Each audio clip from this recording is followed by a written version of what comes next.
Ahí lo encontré. Bueno, básicamente ahí estaría grabado.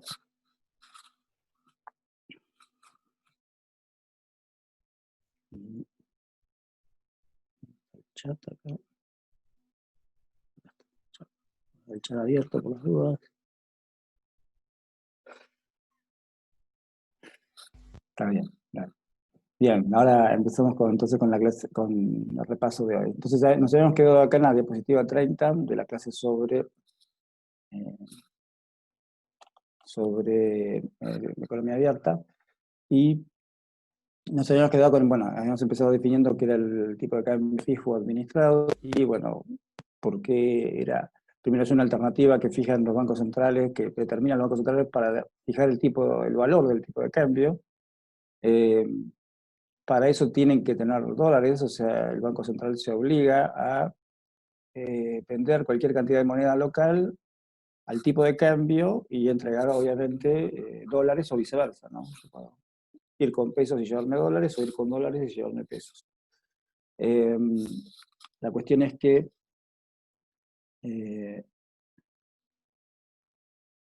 esto fue una política muy común en el mundo en general, sobre todo después de la posguerra, bueno, en la posguerra. Bueno, ahí teníamos un ejemplo de que el Banco de Francia lo había implementado, y teníamos por qué convenía, una vez que se fijaba el tipo de cambio, es un equilibrio comprarle siempre al Banco de Francia, porque las alternativas fuera del equilibrio hacen que sea más conveniente siempre volver al equilibrio. Y bueno, el monto de intervención, o sea, lo que tiene que hacer entonces el Banco Central es guardar reservas para intervenir en el mercado, y ese monto de intervención está dado por el monto de déficit que haya entre las operaciones comerciales, entre la balanza de pagos entre ambos países. Entonces, bueno, dice, la balanza de pago mide cuánta intervención cambiaria se necesita por parte de los bancos centrales. Dice, por ejemplo, si Estados Unidos tuviera un déficit con su balanza de pagos con Japón, la demanda de yenes por dólares excedería la oferta de yenes por dólares a los japoneses, y el Banco de Japón compraría ese exceso de dólares y los pagaría con yenes. Todos los excedentes de la moneda extranjera que estén fuera del equilibrio se pasan, digamos, a la moneda local vía el tipo de cambio. Bueno, entonces, por ejemplo, ahí tenemos el mercado de divisas con oferta y demanda. Entonces, por ejemplo, si hay una compra de dólares por parte del BCRA, la respuesta sería como una exportación de capitales. Lo que hay que hacer es hacer una compra de divisas con pesos por parte de la autoridad monetaria. Eso va a presionar la demanda por dólares, va a subir la demanda por dólares, obviamente, y ellos hacen más escaso y aprecia el valor ellos hacen más escaso el dólar, y aprecia su valor, y el precio se deprecia en términos de lo que es su cotización. Esa diferencial del tipo de cambio fijo lo tiene que volver a traer, o sea, todo este diferencial tiene que ser un monto de intervención que lo tiene que responder el Banco Central para volver a traerlo al tipo de cambio fijado en equilibrio, fijado por la autoridad monetaria. Bueno, la idea es que entonces el tipo de cambio fijo opera como un esquema de lo que se llama sostén de precios, o precios,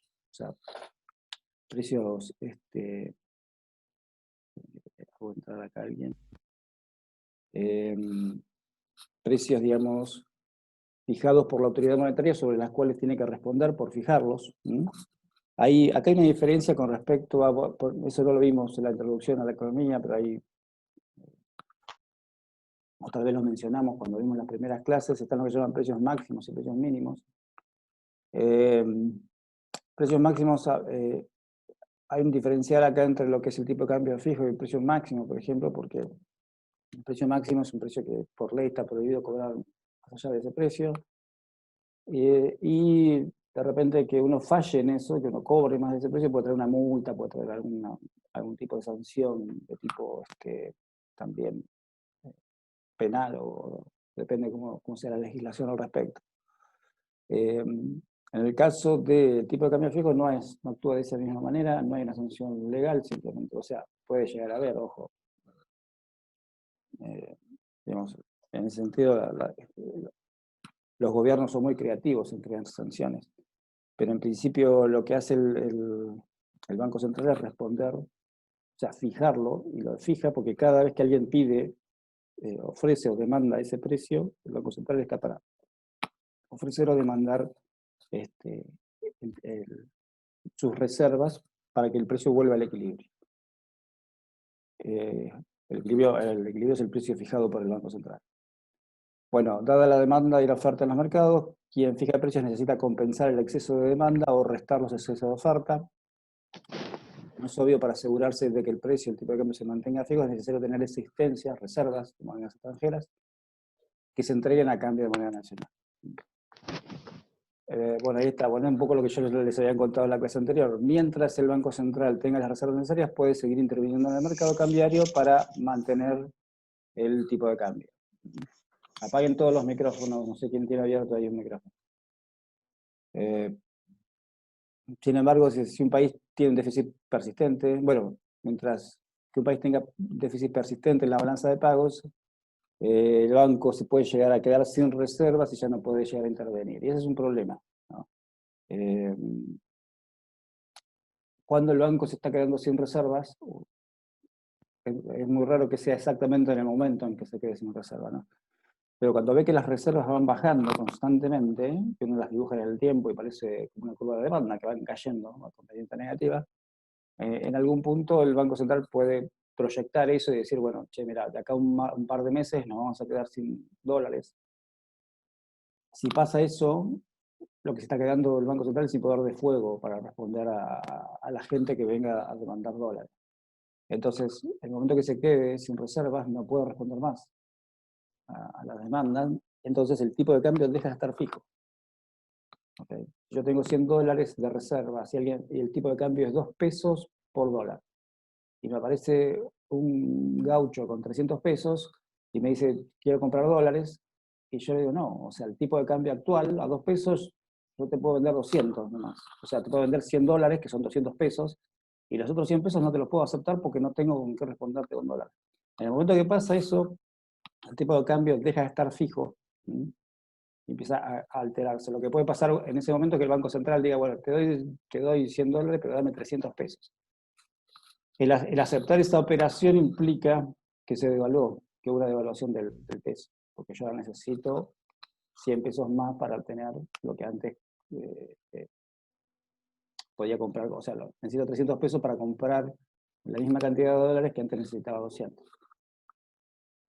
Bueno, y ahí lo que pasa es que al devaluarse el tipo de cambio, todo, a ver, lo que hay aquí es una situación de inercia. Cuando uno fija el tipo de cambio, ustedes imagínense que todos los días se levantan y van a comprar, no sé, un kilo de pan y sale 100 pesos el kilo de pan. Y pasan 3 años, y por 3 años ese precio está fijo. O sea, usted ya lo tiene acomodado en un montón de compras de la vida diaria, que sale 100 pesos el kilo de pan. Si un día, entre comillas, se devalúa el precio del pan, se incrementa su valor respecto a lo que es su poder de compra, y un día van y sale 300 pesos el kilo de pan, les alteró todos los planes de gasto a ustedes, porque ustedes siempre consideraban que salía, tenía un valor fijo. Bueno, el tipo de cambio uno lo mete para darle previsibilidad al comercio exterior, para saber cuánto van a costar las importaciones, para que los agentes económicos prevean un montón de acciones económicas de producción que van a hacer, dado que el tipo de cambio está fijo. Si de repente se devalúa el tipo de cambio, y usualmente cuando se devalúa es lo que matemáticamente se denomina un salto discreto. Discreto quiere decir que venía en este valor y ¡pum!, pegó un salto de un escalón fuerte y siguió a otro nivel más alto. Bueno, esos saltos en los escalones, esos escalones, o sea, es un día que pasa de 100 pesos a 200 pesos, ese salto enorme altera todos los planes de gasto y incrementa mucho el costo de vida, sobre todo porque uno, no solamente los que importan son industriales, sino que los que se importan son muchos bienes de consumo, que son parte de la canasta familiar. Nosotros todos los días comemos, no sé, por dar un ejemplo, bananas de Ecuador. Bueno, las bananas de Ecuador se pagan como importación. Y bueno, hay un montón de otros ítems que importamos incluso de países vecinos, que en ese momento, porque se altera el tipo de cambio, generan costos muy, muy grandes dentro de la economía. Es un efecto que se mete dentro de la economía. Bueno, y lo que tenemos es este ejemplo de lo que se llama un ataque especulativo. Un ataque especulativo es esta cuestión de que cuando uno fija un tipo de cambio, uno planta una banderita que lo identifica en el mercado financiero como que dice, che, mira, yo hago esta operación todo el tiempo, ustedes me dan, o sea, yo tengo un tipo de cambio fijo y me obligo a atender cualquier oferta y demanda a este precio. Y la mecánica es esa, la mecánica es en el momento que yo me quede sin reservas, devalúo, tengo que devaluar porque no puedo sostener ese tipo de cambio. Entonces, si yo devalúo, y esa devaluación es un salto discreto, que pasa de un valor X a un valor X más tanto, pero de un día para el otro, o sea, es una operación que en ese sentido no es gradual, es muy violenta, eso da pie a que alguien se ponga a pensar que puede haber un negocio ahí. Y el negocio es ir comprándole reservas al Banco Central hasta que se quede sin reservas. Cuando que se queda sin reservas, devalúa. Y si yo tenía, al devaluar, si yo tenía un activo que valía 100 pesos, al devaluarse ahora vale 200 pesos, de un día para el otro. ¿Okay? Yo tenía un dólar guardado, ese dólar guardado que un día valía 100 pesos, al otro día vale 200, es el doble, es el 100% de rendimiento de un día para el otro. Si yo logro tener activos con esas valoraciones, puedo hacer un gran negocio especulativo. Bueno, ahí tienen más o menos relatadas algunas experiencias típicas que hay de tipo de cambio, de ataque especulativo a tipo de cambio fijo. Dice, bueno, hay dos formas principales en que los inversores nacionales y extranjeros pueden beneficiarse de un ataque especulativo.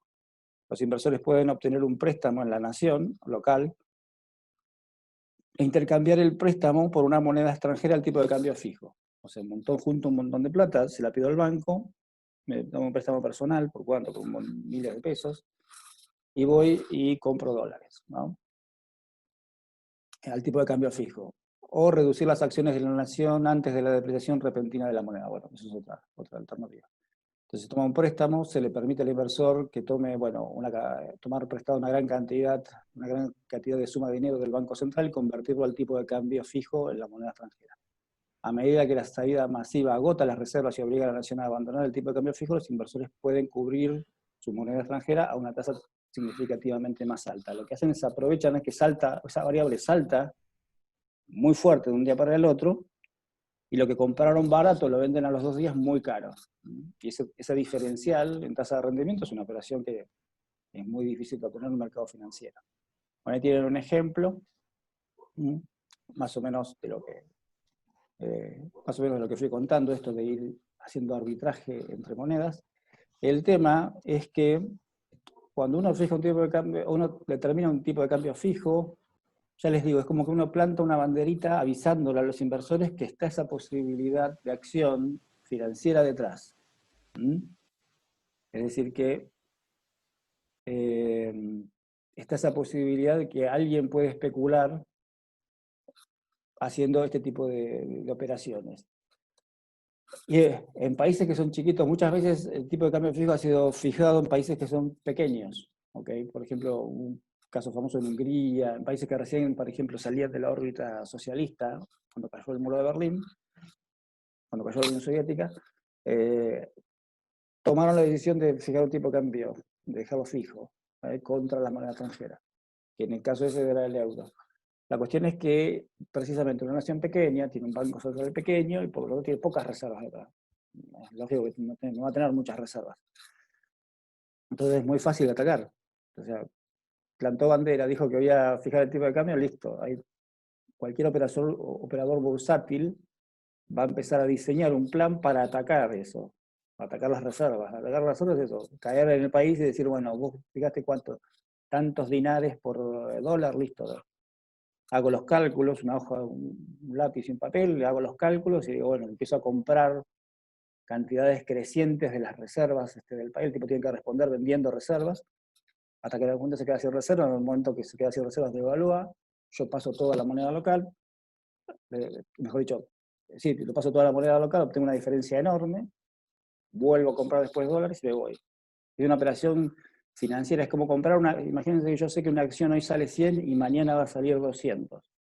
Es un negocio que yo voy, vendo hasta mi auto, voy y me compro las acciones de hoy, pues yo ya sé que mañana van a valer el doble. Si mañana las vendo al doble de precio, es una operación muy grande. Bueno, esta cuestión de que todo país que fija un tipo de cambio es factible de ser víctima de un ataque especulativo, hace que muchas naciones digan, no, listo, ataque, o sea, yo no fijo más el tipo de cambio. Porque una vez que yo fijo el tipo de cambio, inmediatamente a alguien se les va a estar ocurriendo hacer este tipo de operación. Alguien que era famoso por hacer este tipo de operaciones fue este millonario que se llama George Soros, que acá en Argentina tiene la empresa esta IRSA que hace inversión inmobiliaria. Bueno, Soros era tan poderoso económicamente que llegó a atacar la libra esterlina, o sea, a Gran Bretaña, no era Hungría, no era un país chiquito, y la obligó a devaluar la libra. O sea, eh, lo que ocurre es que si uno diseña bien el plan uno puede hacer que obligar a devaluar a países grandes también. Por eso precisamente los países no fijan más el tipo de cambio. Lo que hacen es, lo dejan fluctuar dentro de una banda, que era lo que vimos en las definiciones como tipo flotación sucia, se llama en realidad flotación entre bandas ahora. Hay una banda superior, una banda inferior, y el tipo de cambio en esa banda superior e inferior opera como un mercado libre, como flotante. Y en el momento que empieza a subir el tipo de cambio más allá de la banda, interviene el Banco Central como si fuera un tipo de cambio fijo y lo vuelve a traer. Y viceversa si el tipo de cambio sale por la banda inferior. Okay. Pero mientras no se vaya de las bandas, el tipo de cambio en esa manga de ganado opera libremente. Y el Banco Central ni se preocupa, no le importa nada, o sea, que hagan lo que quieran. En el momento que se va, recién ahí interviene. Entonces es un elemento de flexibilidad a el tipo de cambio fijo. Bien. Bueno, y después teníamos este modelo ISLM-BP, después lo pueden, no lo vamos lo dejo como parte del programa. Es un modelo ampliado de la ISLM que incluye la balanza de pagos, que tiene las alternativas de movilidad perfecta de capitales o movilidad imperfecta de capitales. Lo que hace es agregar acá, ven el sector externo, tanto a la IS como a la IS por el lado de las importaciones, y en el caso de la LM está el tema de la tasa de interés. Y la tasa de interés tiene el rol internacional, cuando uno abre la economía, de que la tasa de interés atrae capitales, o sea, es una alternativa de inversión, una alternativa que brinda rendimiento a cualquier inversor. Si la movilidad es perfecta de capitales, y yo puedo mover, ¿eso qué quiere decir? Que yo tengo la plata acá y me la llevo, que acá en los últimos 2 meses o 3 se prostituyó la palabra esa por fuga de capitales. No existe fuga de capitales. Fuga de capitales precisamente es una actividad ilegal. Es algo que yo robé y me lo estoy llevando. Pero lo que hay es movilidad de capitales. Yo puedo tener plata acá y me la llevo a donde quiero. Si no hay ninguna restricción legal, abro una cuenta en Nueva York y la deposito allá. Eso es movilidad de capitales. La tasa de interés, si se cambia internamente, esa es más o menos la filosofía de este modelo. Si cambia internamente por alguna de las acciones, sea tanto de la IS o la LM, sea del mercado monetario, del mercado interno, al alterar la tasa de interés lo que va a hacer es que si sube la tasa de interés van a venir inversiones de fuera de la economía a invertir acá porque les rinde más. Porque al alterarse la tasa de interés local, que acá cualquier inversión paga el 10% y en el mundo paga el 3%, si yo estoy en Nueva York voy a decir, no, me voy a invertir en la Argentina, que me paga 3 veces más que acá. Eso va a hacer que ingrese capital, va a modificar el tipo de cambio, va a alterar el valor del tipo de cambio, el ingreso de capitales por lo que vimos, y esa alteración del tipo de cambio va a influir en las importaciones y en las exportaciones. Ese va a ser el juego más grande que vamos a tener, digamos, lo que incorpora. Entonces vamos a tener movilidad perfecta de capitales con una BP horizontal.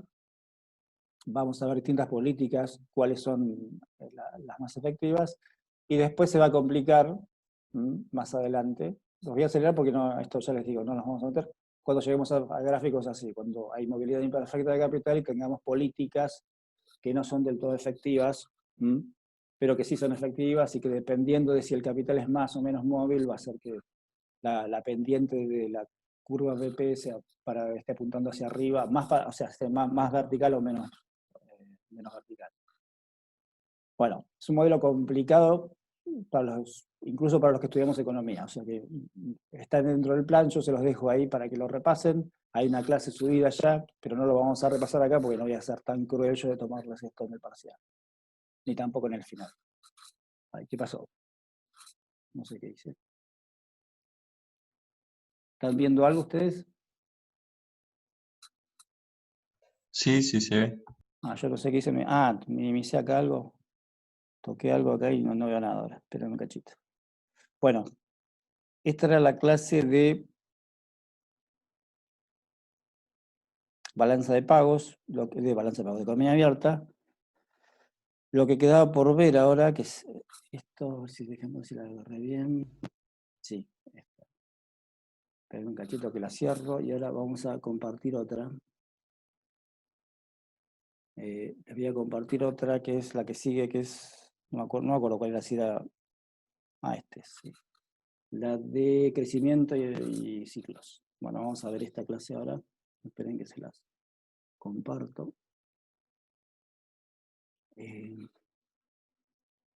¿Dónde está? Acá está. Bueno. Ahí ven la clase esta. Ven que dice clase 15, no sé qué, clase 11. Eso, ¿lo están viendo? Sí, bueno, listo. Esperen que ahora se me metieron, no sé qué dice, que toque todo. La siguen viendo, ¿no? Ahí.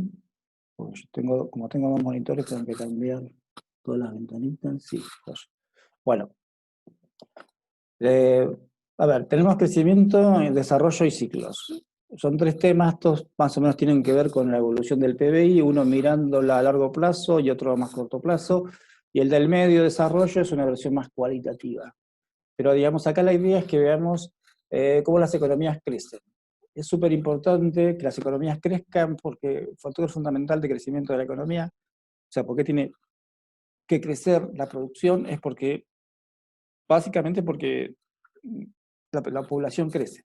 Y aparte porque también la economía va evolucionando y uno tiene que estar a la par de la evolución de la economía en términos de tecnología, en términos de nuevas prácticas de producción, en términos de un montón de cosas, el mundo avanza y si uno no se engancha a eso, se termina quedando aquí para atrás. La idea es que el concepto de crecimiento lo vimos cuando se expandía la frontera de posibilidades de producción, es más o menos el mismo argumento, de generar niveles de producción cada vez más altos, cosas que situaciones anteriormente imposibles de alcanzar se alcancen a través del aumento del uso de recursos del trabajo, de recursos productivos, trabajo capital o de mejoras en la tecnología. La idea es que crecimiento económico siempre empezó a tomar en cuenta el hecho de que, a ver, hay una lógica típica que es que las economías más grandes siempre van a producir más que las más chicas, porque usualmente tienen más territorio también, pero también tienen más población, y tienen más recursos de capital, y tienen, sobre todo, en principio yo les diría que porque tienen en general más población, la población influye bastante. Entonces, al haber más manos para trabajar, terminan a fin de año produciendo más. Y eso es lo que mide el PBI. El PBI era la definición de PBI que vimos en la clase de introducción, o sea, es la suma de todos los valores producidos en una economía. Entonces, las economías más grandes tienden a producir PBI más grandes, PBI reales más grandes. Entonces, la idea de crecimiento económico es dar un paso más y decir, bueno, pero lo que queremos saber es cuánto de eso le lleva a cada habitante.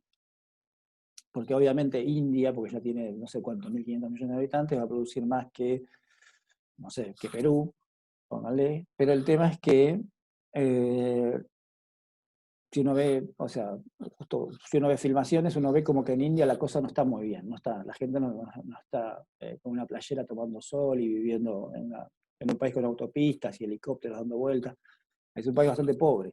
Entonces, el tema es ver si todo lo producido en esa economía, que es más grande que la de Perú, termina llegando en la misma proporción a sus habitantes. Y para eso se usa la medición de PBI que se va a utilizar es la de PBI per cápita, es el PBI real de la economía dividido en la cantidad de población, para intentar entender cuánto le llega a cada uno de los habitantes. Ahí se publica el ejemplo de Brasil y Suiza, que bueno, ahí tienen parece que Brasil fuera 3 veces más rico que Suiza, y en realidad como tiene 60% más, o sea, 60 veces más habitantes, obviamente le termina quedando 10 veces menos de PBI per cápita a cada habitante de Brasil comparado con cada habitante de Suiza.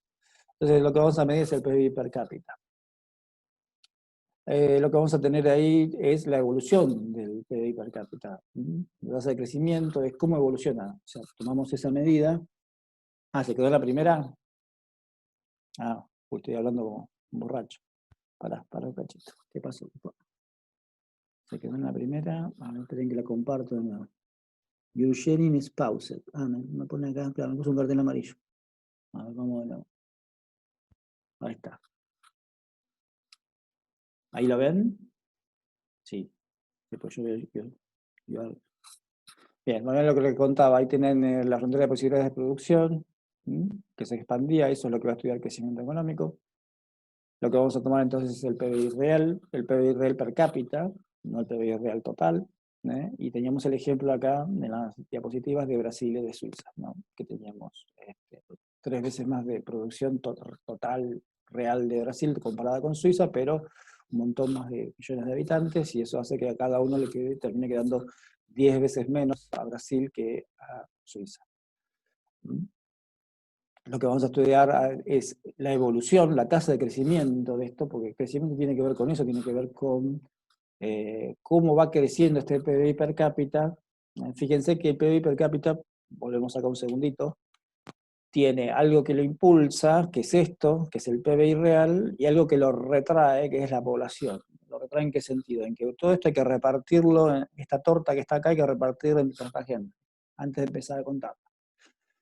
Entonces, si crece mucho la población, el PBI real, el PBI per cápita va a caer, ¿ok?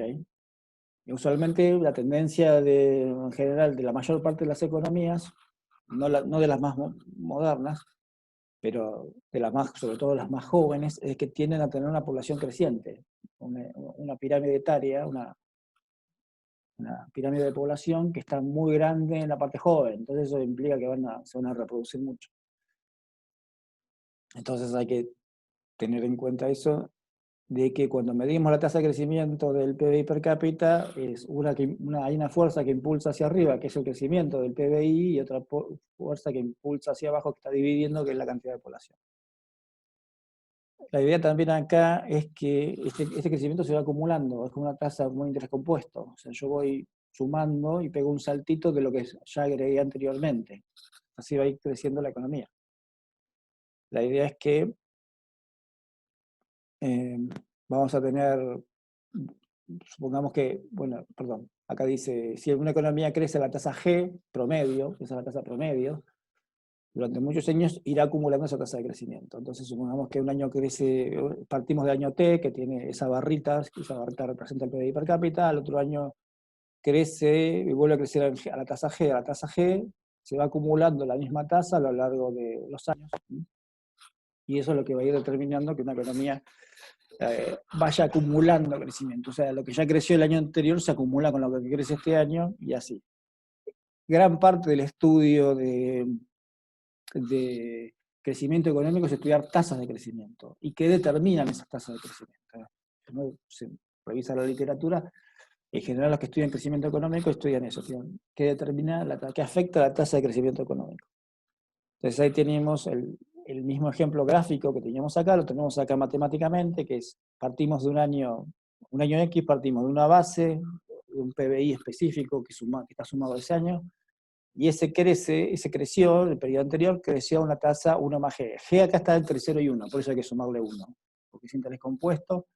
Entonces este 1 va a estar representando a este I sub 0 sobre el cual pisa, sobre el cual arranca el proceso de crecimiento. Suma G, pero se lo suma a lo que ya tenía I sub 0, entonces eso es I sub T. En I sub T más 1 va a ser lo mismo, va a ser sobre I sub T vamos a otra vez a multiplicarle 1 más G. Pero ya teníamos que por definición I sub 0, o sea, perdón, I sub T que está acá, es esta definición que está acá arriba. Si la suplantamos, nos queda I sub 0 más 1 más G por 1 más G, que es lo mismo que I sub 0 por 1 más G al cuadrado, porque estamos multiplicando lo mismo. Y esto uno lo puede, digamos, extender hasta 3 periodos, y con eso mantener el acumulado. Siempre esta G que está ahí es el promedio de un periodo histórico largo. Siempre crecimiento es estudiar el muy largo plazo. O sea, si uno hace un estudio de crecimiento, por ahí tranquilamente pueden ser 100 años, 50, 100 años de la evolución del PIB per cápita de una economía. Bueno, entonces todas las economías que crecen en una tasa de crecimiento G acumulan ese crecimiento. Y bueno, ahí es interesante ver cómo diferenciales en un grado terminan afectando mucho una economía. Entonces, por ejemplo, ahí tiene un ejemplo que dice que supónganse que una economía empieza con $1000 per cápita en un periodo dado y crece al 4%, este 0,04 es el 4%, esto que está acá se traslada entre 0 y 1 a 0,04, esta es la escala que tiene que estar representada ahí, elevado al 10 a la décima, porque es acumulativo, esto es interés compuesto, entonces me termina dando que en 10 años aumentó 48%, pasó de 1000 a 1480. O sea que casi el 50%. Bueno, entonces acá la idea es ver qué tan importante es crecer un 1%, sobre todo cuando se lo considera así como algo acumulado. Entonces vamos a tener una tabla de, supongamos que una economía empieza con $1000 al año de PIB per cápita y sostiene tasas de crecimiento promedio de 1, 2 o 4% por periodos de 10, 50 o 100 años. Entonces ahí tienen más o menos todas las métricas. Y es interesante de ver, supónganse que una economía creció en promedio al 1% en 10 años, pasa de $1000 a tener 1104, son 10% creció en 10 años. Nada, eso es muy poco. En 50 años va a tener $1600, 64% de crecimiento respecto al periodo inicial, y después de 100 años va a tener 2740, 270% acumulado.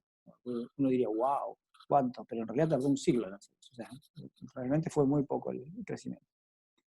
Crecer un punto más, al 2% promedio, ya me lleva en 10 años a tener $100 más, un 10% más de crecimiento, en $50 alcanzar lo que en 100 hubiese alcanzado al 1%, fíjense, y ya para 100 años, al 2% en promedio, ya hace 7 veces creció el PBI per cápita. O sea, se acumuló, fíjense que el diferencial la diferencia no es lineal, no es el doble, no es que pasamos de 2.700 a 5.400, sino que es más del doble. Eso por todos los efectos no lineales del interés compuesto. Y cuando estamos al 4%, a los 10 años pasamos de 1000 a 1400. Fíjense que si creciéramos al 1%, tardaríamos 40 años en obtener lo que acá obtenemos en 10 años. En 50 años pasamos a $11.000, que es una enormidad, y en 100 años, $131.000, y pasamos a Suiza ya. Estamos más alto que Suiza. Okay. Por eso es súper importante tratar de hacer que la economía crezca cada año un punto más porcentual. Uno por ahí, Argentina tiene una economía tan vapuleada que uno piensa, bueno, un punto más, un punto menos, qué quilombo, no hace quilombo por un punto más. Sí, eso se acumula, si se acumula, sí. Da un nivel de bienestar enorme, muy, muy grande, obtener un punto más de crecimiento y sostenerlo. Y ya les digo, fíjense cifras estas. Acá tienen ustedes el 4%, fíjense en 100 años que pasamos de vivir en el campo, comiendo lechuzas, cazando lechuzas, qué sé yo, a $130.000 al año de promedio de PIB per cápita, que eso quiere decir que estás viviendo en una ciudad del futuro, ¿no? Donde los autos vuelan. Esa es la diferencia de ir acumulando PIB per cápita. China creció en los últimos 30 años al doble. Tuvo un periodo casi de 30 años creciendo al 8%.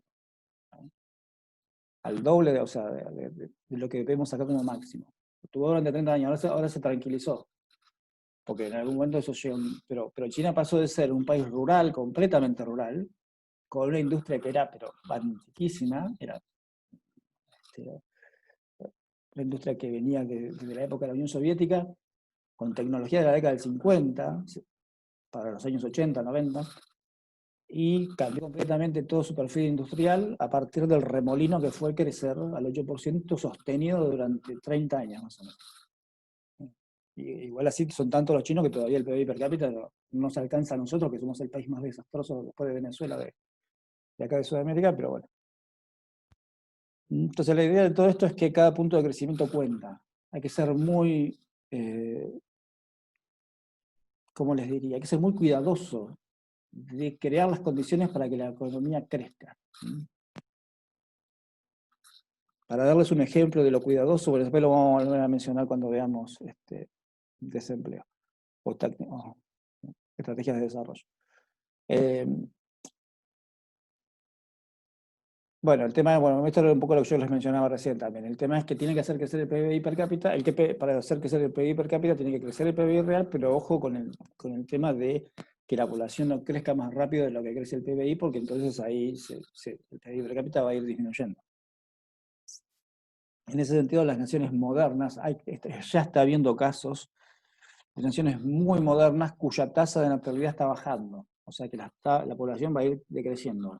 Un caso que tiene una alarma fuerte en ese sentido es Japón. Japón tiene una población que está creciendo, que no es una noticia buena, porque uno diría, bueno, en términos de economía de PIB per cápita, genial, porque no tiene que producir nada y el PIB per cápita te sube, pero en realidad es malo porque uno no está perdiendo mano de obra, está perdiendo mano de obra, hay mano de obra que desaparece y no se reemplaza esa mano de obra.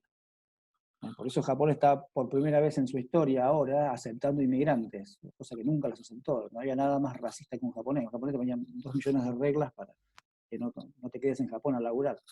Y ahora lo están aceptando. Y los países que tienen proyecciones de crecimiento de su población de acá a fin de este siglo, son, por ejemplo, España e Italia. Y Francia también, que van a tener crecimiento de su población. Bueno. Toda esta historia de lo que es el crecimiento queda resumido en un modelo original, que es este de Solow. Solow era un economista del MIT, del Massachusetts Institute of Technology, que es una universidad que está ahí en Massachusetts, en Cambridge, en Estados Unidos. Y en la década del 50, un poco retrotrayendo la historia de lo que fue la macro, ustedes se acuerdan que yo les conté que la macro nace más o menos en la década del 30, se empieza a implementar fuertemente luego de la Segunda Guerra. Cuando se empiezan a implementar, se empiezan a crear todas estas normas estandarizadas en todo el mundo para medir el PBI, y una vez que se empiezan a generar estos datos del PBI, se empiezan a hacer estas preguntas los economistas. Empiezan a decir, ¿cómo crecen las economías? ¿Y por qué crecen las economías? ¿Y cómo hacemos para crear un modelo que anticipe cómo van a crecer las economías? Estaba en discusión ese tema en la década del 50, a mediados de la década del 50, y Solow escribió este modelo. El mismo año que él publica este modelo, del otro lado del mundo, en Australia, en una revista que se llama The Economic Journal, otro economista colega de él, que se llama Swan, escribió el mismo modelo. Un modelo muy parecido, no es el mismo modelo. Un modelo muy parecido. Entonces, entre los dos, crearon esta forma de entender el proceso de crecimiento económico, que ustedes lo pueden encontrar por ahí en la literatura como el modelo de Solow-Swan. ¿Qué quiere decir esto? Quiere decir básicamente que o sea, la pregunta es ¿cómo crece la economía? Fíjense que la filosofía detrás de cómo crece la economía es la historia de la frontera de posibilidad de producción. Uno puede interpretar que en una economía se produce una X cantidad de bienes y que eso está en función de la cantidad de capital y de trabajo. Que ahí, fíjense que tenemos la FPP, que vimos en las primeras clases. ¿Por qué? Porque decíamos precisamente, supuesto de la FPP tenemos un stock de capital, un stock de trabajadores, se emplean todos con empleo completo, o sea, no hay desempleo. Y lo único, matemáticamente, esto parece una cuestión matemática, es que se le va a pedir acá que la función esta de producción, es una función, una forma matemática tal que uno le mete capital y le mete trabajo acá y sale por este lado producción. Eso es lo que representa esta función. A esta función matemática se le va a pedir que tenga lo que se llama rendimientos constantes a escala. Pero esto es un tema técnico, es un tema para que los resultados se puedan interpretar después.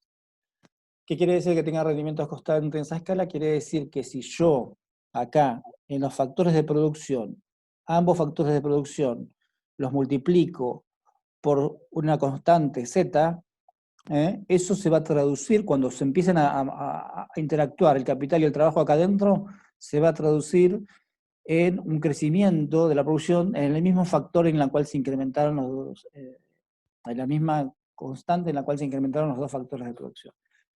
Traducido, ¿qué quiere decir? Que si aumenta el capital el 10% acá y aumenta el trabajo el 10% acá, eso se va a traducir en 10% de producción, más de producción.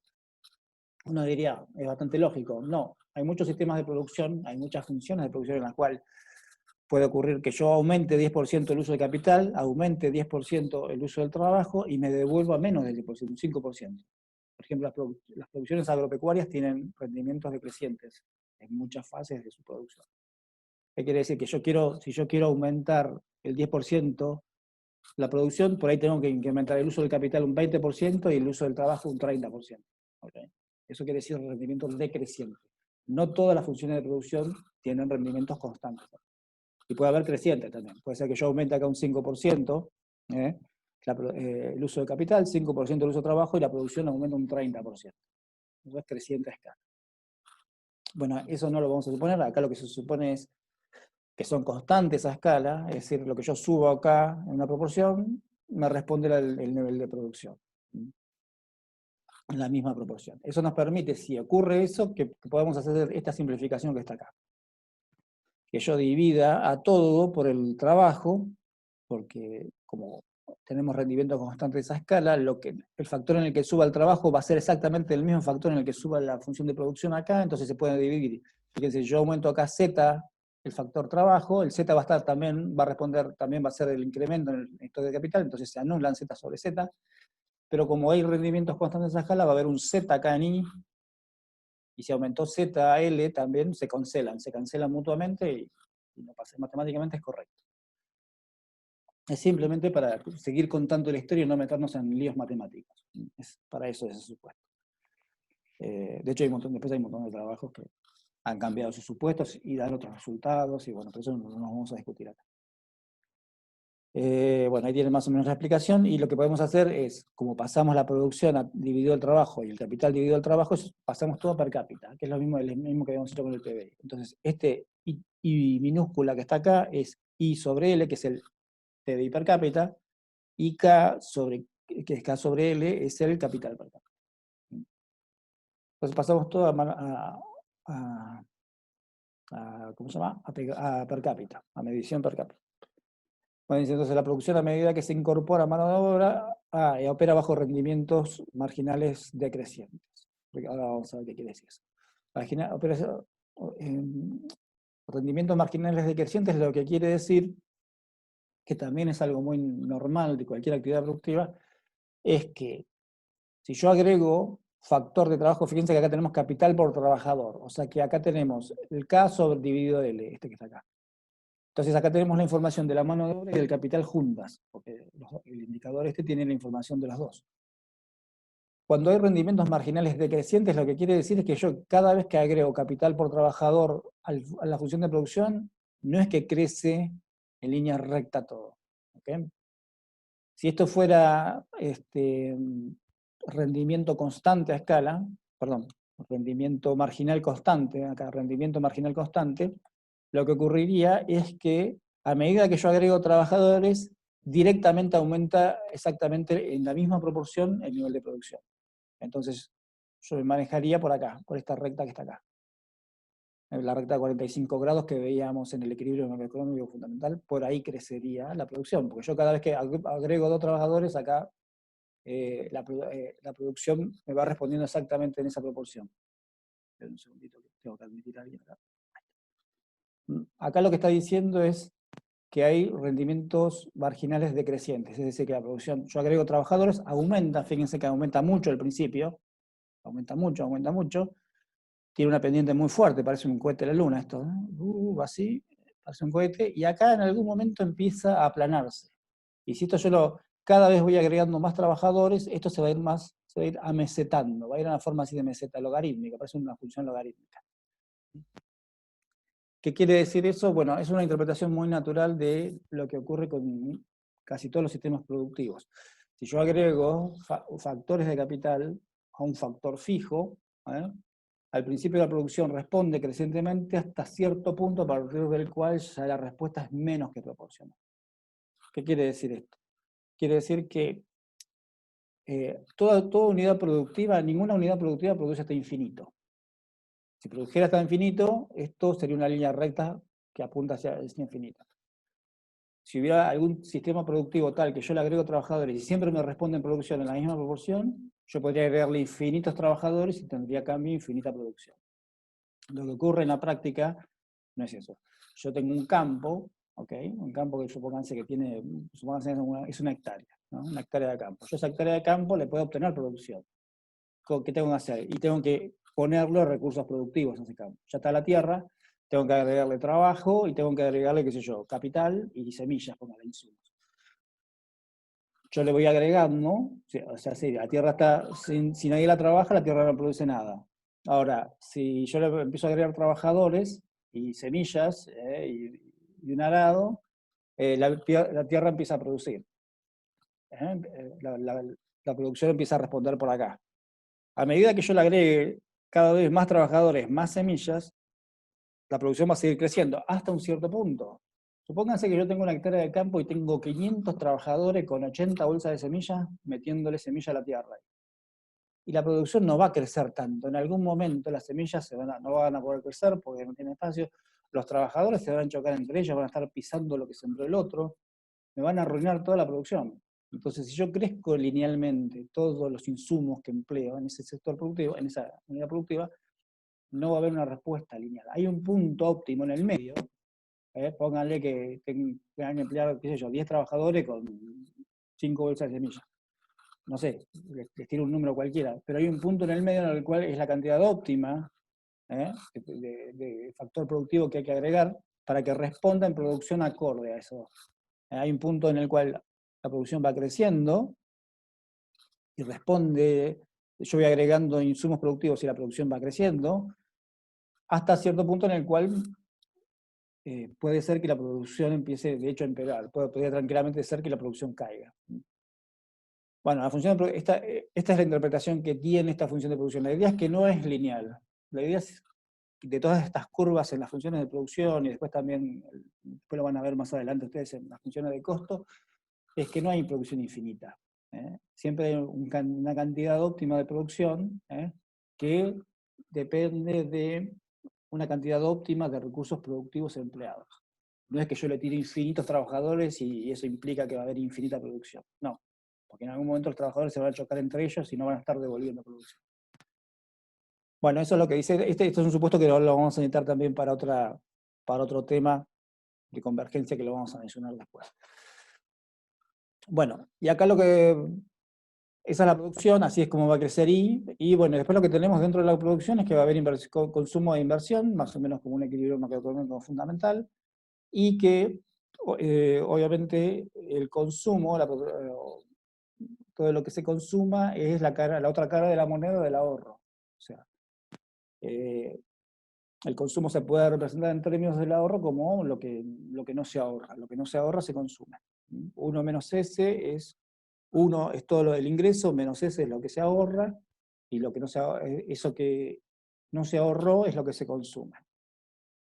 Y acá lo que tenemos es la representación del consumo en términos del I y de su propensión marginal a consumir, que es la inversa del ahorro. Simplemente es una transformación de lo que ya vimos antes en macroeconomía. Bueno, para ver qué implica esta función de consumo para la inversión, sustituimos C por el consumo en el equilibrio macroeconómico fundamental que está acá. Lo sustituimos por que está acá, por esta definición del consumo en términos de la inversa del ahorro, y nos da que, bueno, que precisamente que la inversión es igual al ahorro, ¿no? Lo que hacemos es trabajar estos términos y nos queda que en este modelo obviamente la inversión es igual al ahorro. Y ahí lo que vamos a tener entonces es que tenemos la proporción por trabajador acá, que era lo que habíamos visto antes, y lo que vamos a tener de esta producción hay una fracción que se consume, y lo que no se consume se ahorra, y lo que se ahorra es lo que se va a invertir. ¿Okay? Entonces fíjense que es paralela acá, porque en realidad del ingreso hay una proporción, que es lo que se ahorra, y esa proporción lo que hace simplemente es una proporción fija, un S chiquita, entonces eso es simplemente una reducción de la escala de esta función que está acá a la función negrita que está abajo. Entonces cuando crezca la producción va a ir creciendo, va a haber un margen ahí de ahorro que va a ser destinado para la inversión. contrapartida de la inversión es que los bienes de capital se van gastando, se van depreciando, ¿no? Entonces la idea es que las máquinas no sirven para infinito, los edificios tampoco sirven para infinito, no es que una vez que uno crea una máquina sirve para toda la vida, sino que en algún momento se empieza a desgastar y tiene que ser reemplazada. Entonces la idea de la inversión es que vaya reemplazando las máquinas que se van gastando para que precisamente sirvan en el proceso productivo. Una máquina que está arruinada, que está toda oxidada, no produce nada, o sea, no lo podemos tener en el sistema productivo. Entonces la contrapartida de la inversión va a ser la depreciación. La depreciación, fíjense que es un factor fijo, un delta fijo del capital. Hay una proporción del capital que se va desgastando. Y cuando cruzamos, ahí tenemos, esta es la inversión, esta marroncita, esta gris que está acá, perdón, la inversión esta que está acá es la negrita esta que está acá, es esta negrita, que ven acá la figura 8.2, es la que está acá en gris, y se contrapone contra la depreciación. Y la idea acá es simple, la idea es que la economía, para ir creciendo, va a tener que tener un stock de capital, que es lo que va a llegar al sector productivo, y ese stock de capital está siendo afectado negativamente por la depreciación. Entonces, ¿cómo mantenemos el nivel? Este stock de capital, ojo que es stock de capital per cápita. ¿Qué quiere decir? Que tiene la información de la mano de obra también. Es unidades de capital, pero teniendo en cuenta la información de la mano de obra. O sea que en realidad tenemos la información de las dos variables, el de capital y de trabajo. Entonces, la idea es que mientras nosotros agreguemos capital, que es el capital per cápita, que es el factor fundamental para que haya producción, la producción va a ir incrementando, no va a ir incrementándose linealmente, sino con la forma que vimos, en la forma con rendimientos marginales decrecientes, pero se va a ir incrementando. ¿Y qué es lo que atenta contra que nosotros ingresemos capital, al capital per cápita, a la función de producción? Es la depreciación. Entonces, mientras le logremos ganar a la depreciación, mientras la inversión sea más alta que la depreciación, el stock de capital va a ir creciendo, y si lo que hacemos es invertir cada vez menos respecto a la depreciación, invertimos menos, lo que vamos a tener es un stock de capital que se va a ir oxidando, que lo va a ir llevando a chatarra y se va a ir reduciendo. En algún punto esto está en un óptimo, y la idea es que una vez que obtenemos este óptimo, siempre va a estar siendo agregado a la función de producción capital, y eso va a ser capital per cápita, y eso va a hacer que la economía crezca. Esa es lo que cuenta, digamos, la historia de Solow. Es un modelo muy simple, y lo que dice es que hay que invertir, mantener lubricada la máquina de crecimiento vía el capital per cápita. Para eso hay que invertir, para invertir hay que ahorrar. Fíjense a cada vuelta de la moneda, o sea, dice, invertir es la base del crecimiento, y para invertir hay que ahorrar, y para ahorrar hay que sacrificar consumo presente, o sea, no hay que consumir ahora, no. Esto siempre tiene un choque con el perfil keynesiano de que hay que fomentar el consumo. Pero bueno, esta historia fundamental para el modelo de crecimiento es que hay que invertir. Bien, bueno, y ahora la idea siempre de crecimiento es que se cuentan historias, porque la idea del crecimiento es que los países fueron mostrando distintas dinámicas de crecimiento y se estudian, hay estudios de crecimiento tienen que ver comparación entre experiencias de crecimiento, ¿okay? Entre países, cómo crecieron distintos países y qué los afectó. Bueno, este es el caso de Argentina, este es el PIB real per cápita de Argentina hasta 2014. Ahora el PIB per cápita de Argentina anda por acá abajo. Vayan pensando que ustedes, lamentablemente, les toca a ustedes vivir la peor crisis de la historia argentina. O sea, fíjense todos estos valles profundos que están acá, el que viene ahora es más profundo todavía, o sea, va a estar por abajo del 2001. ¿Qué pasó acá? Bueno, acá lo que tienen un montón de historia, ahora después las vamos a... Pero esta historia contada así, parecería, bueno, qué sé yo, Argentina, esto, bueno, la mejor manera de entender qué tan rara es la historia argentina es comparándola con otros países. Ahí tenemos distintos eventos que pasaron en Argentina en los últimos 60, 70 años. Y lo que tenemos ahí, bueno, tenemos una crisis de la deuda externa en 1982, que fue justo después de la Guerra de Malvinas, la hiperinflación del 89, que también fue un evento que hubo dos hiperinflaciones, un evento muy particular de Argentina, fue el único país que tuvo hiperinflación en democracia. En general, usualmente los países tienen hiperinflación con algún régimen así medio violento o con... hubo un caso en Alemania también de hiper, pero digamos en Argentina lo que hubo es... no hubo una guerra. Eso perdón, no es democracia. Es el único país que tuvo hiperinflación sin haber sufrido una guerra. Ese es el ejemplo de Argentina. Porque Alemania tuvo una hiperinflación en la década del 20, pero venía de la Primera Guerra Mundial y estaban destruidas. Y después otros países tuvieron hiperinflación en la década del 50, pero inmediatamente después de la Segunda Guerra Mundial.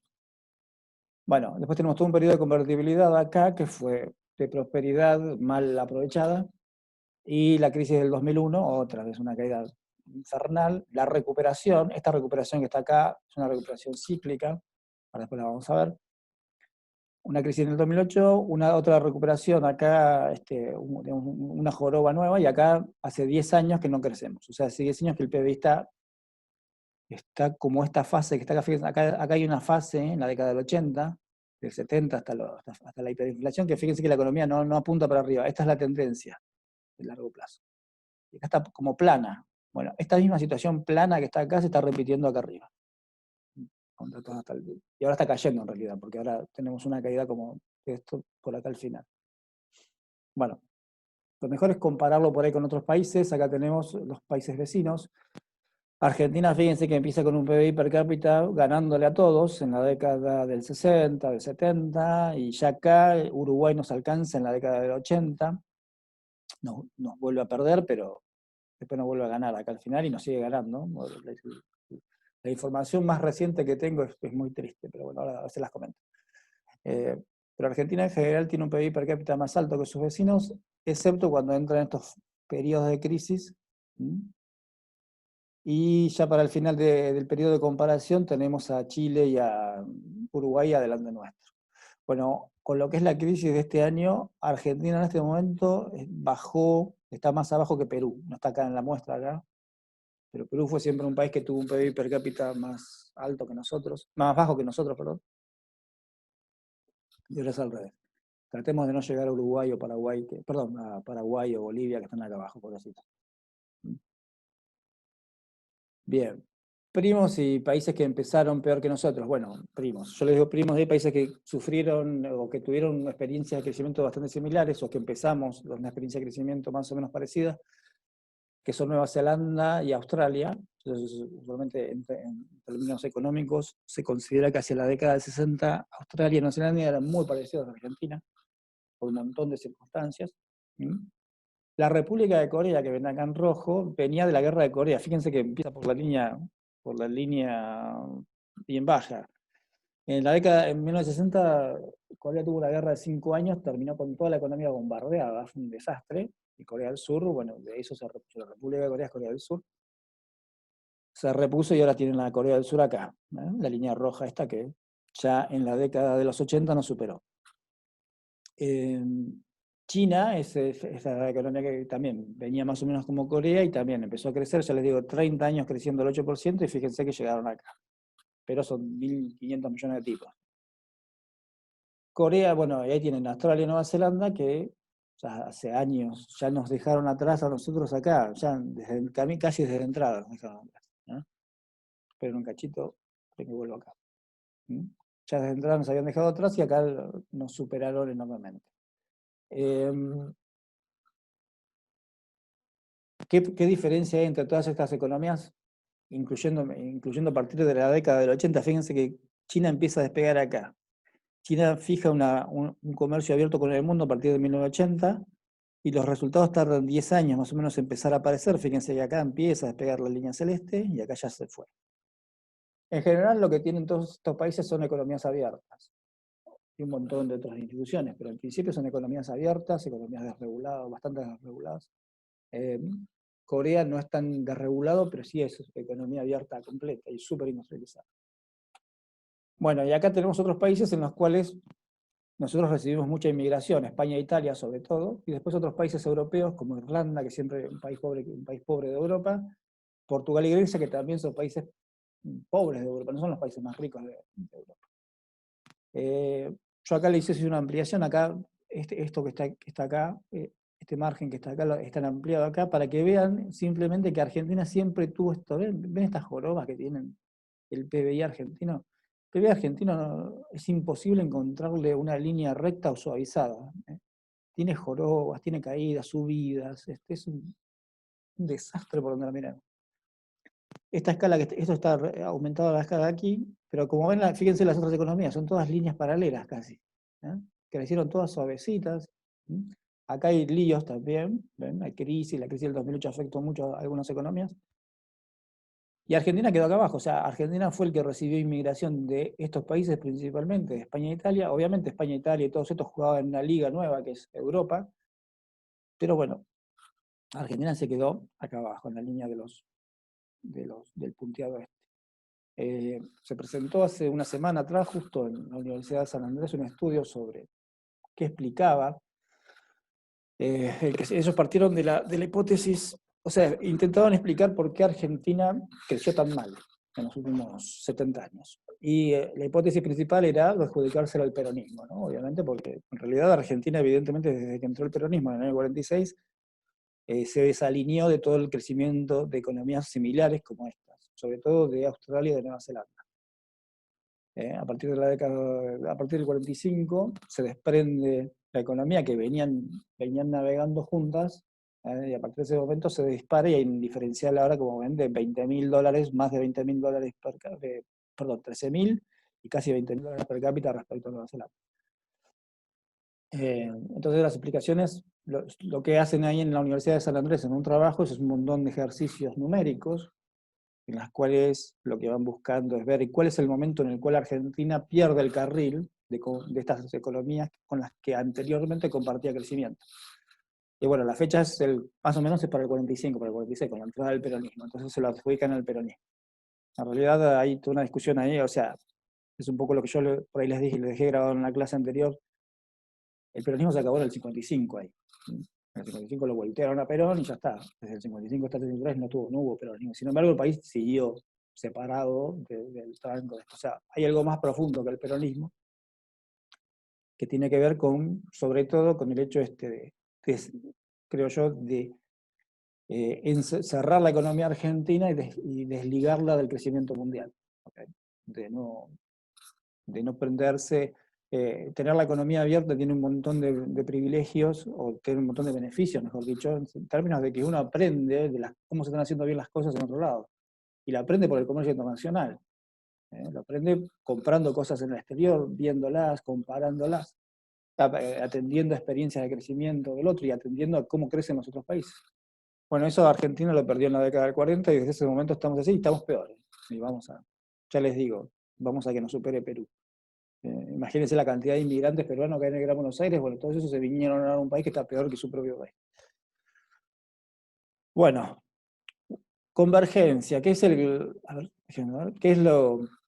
cuál es el tema con convergencia? Bueno, desde el mismo modelo de Solow, lo que dice es que precisamente, un segundito, me vuelvo para atrás, lo que dice el modelo de Solow, volvemos acá, es que si uno tiene un stock de capital muy pequeño, acá, en esta zona, lo que va a ocurrir es que las tasas de crecimiento asociadas a un stock de capital muy pequeño, estos triángulos que ven acá, que van a identificar la tasa de crecimiento, son muy altas acá. Son muy altas, por esta cuestión de los rendimientos marginales decrecientes. Son muy altas cuando el stock de capital es pequeño, y son más bajas cuando el stock de capital es alto. Si yo este triangulito lo llevo acá, muy probablemente se estire poco, que si yo lo comparo acá, yo este triangulito lo meto acá y veo que subo un poquito el stock de capital y se responde mucho en producción. En cambio, si yo lo pongo este triangulito por acá arriba, yo muevo la misma cantidad de capital y la respuesta de producción es menor. Simplemente, matemáticamente, si quieren verlo por la forma de la curva. La idea de este concepto, lo que dice convergencia es, ojo, que países que tengan stock de capital pequeño van a tener esta tasa de crecimiento, que son muy altas. Y países que tengan grandes stocks de capital, acá arriba, van a tener tasas de crecimiento menores. Entonces, el país que parta en su proceso de crecimiento de un stock de capital pequeño, va a crecer a tasas muy rápidas. Y países que ya estén en un nivel de crecimiento muy alto, cada vez van a crecer, pero a tasas menores. Entonces, esta es la liebre, esta es la tortuga, y en algún momento la liebre va a alcanzar a la tortuga. ¿Okay? Esa es más o menos la historia que cuenta Convergencia. Convergencia lo que dice es, si el modelo este de crecimiento de solo funciona, los países que tienen menor stock de capital van a ir hacia su estado estacionario. El estado estacionario es el momento en el cual, digamos, el stock de capital, uno encuentra la forma de incrementar el stock de capital sin que se deprecie tanto, ni sin que uno deje de invertir en el stock de capital. Es decir, hay un punto en el cual encontramos la mejor forma de producir capital para agregar a la función de producción. En el momento que lleguemos a eso se llama estado estacionario. No vamos a discutir eso, no nos voy a meter en la discusión esa. Pero ese es el punto en el cual el punto óptimo de crecimiento. Encontramos la forma, o sea, es como que un país encuentra qué es lo que tiene que producir y la forma de producirlo. Entonces, una vez que llegamos a ese estadio, los países que partan con un estado de capital muy pequeño van a crecer muy rápido por la forma que tiene la función de producción. Y en cambio, los países que son más ricos van a crecer más lento y en algún punto se van a encontrar, porque es una cuestión de física. Si yo voy corriendo más rápido que alguien que va más lento y vamos en el mismo camino, yo en algún momento te voy a alcanzar. Entonces, ¿qué es lo que dice el principio de convergencia? El principio de convergencia lo que dice es, ojo, hay una esperanza, porque los países pobres, si hacen bien las cosas y crecen, van a alcanzar a los países ricos en algún momento. En algún momento.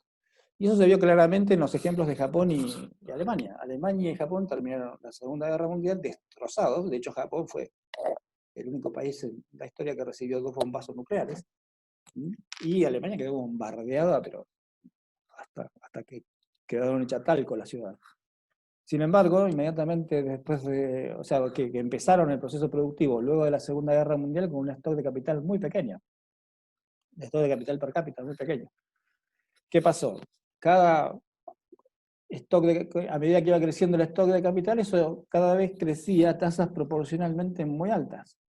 Hasta que en algún momento, como ese proceso se sostuvo, Alemania y Japón son 2 países altamente disciplinados, no tienen nada que ver con Argentina, Japón es lo más anti-argentino que hay en el planeta Tierra.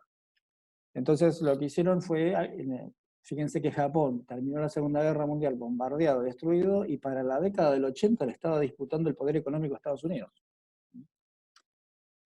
Y Japón era el sumo de la tecnología a nivel mundial. Entonces la idea del principio de convergencia lo que dice es esto, es que no hay que...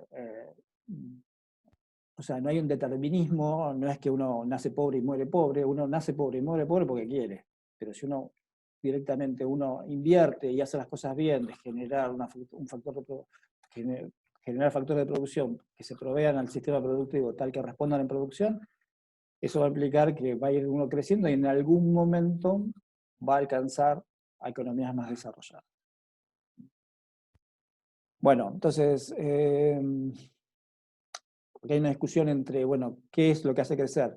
¿La acumulación de factores o la eficiencia en la producción? Dice, bueno, en el principio las diferencias internacionales en ingresos per cápita pueden atribuirse a la existencia de diferencias entre los factores de producción, tanto puede ser la cantidad de capital como físico o humano, o a la existencia de diferencias en cuanto a la eficiencia con las que las economías utilizan sus factores de producción. Es decir, por ejemplo, si un trabajador de un país pobre puede serlo porque carece de herramientas y cualificaciones necesarias, o porque no utiliza las herramientas y las cualificaciones que posee de la mejor manera posible.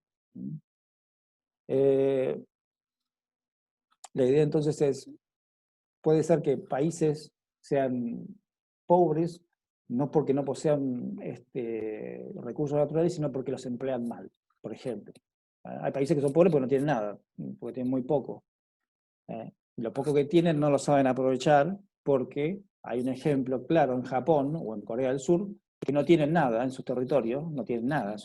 Japón es el peor de todos, una isla volcánica, apenas tiene unas tierras cultivadas para comer arroz, para cultivar arroz. Sin embargo, los tipos tienen un nivel de vida altísimo. Entonces la idea es ver cómo se combinan el aprovechamiento eficiente junto con la acumulación de factores. Bueno, ¿qué otras cosas están atadas a los países que crecen más? Comercio exterior. Los países más abiertos al comercio exterior crecen 3 o 4 veces más que las economías cerradas.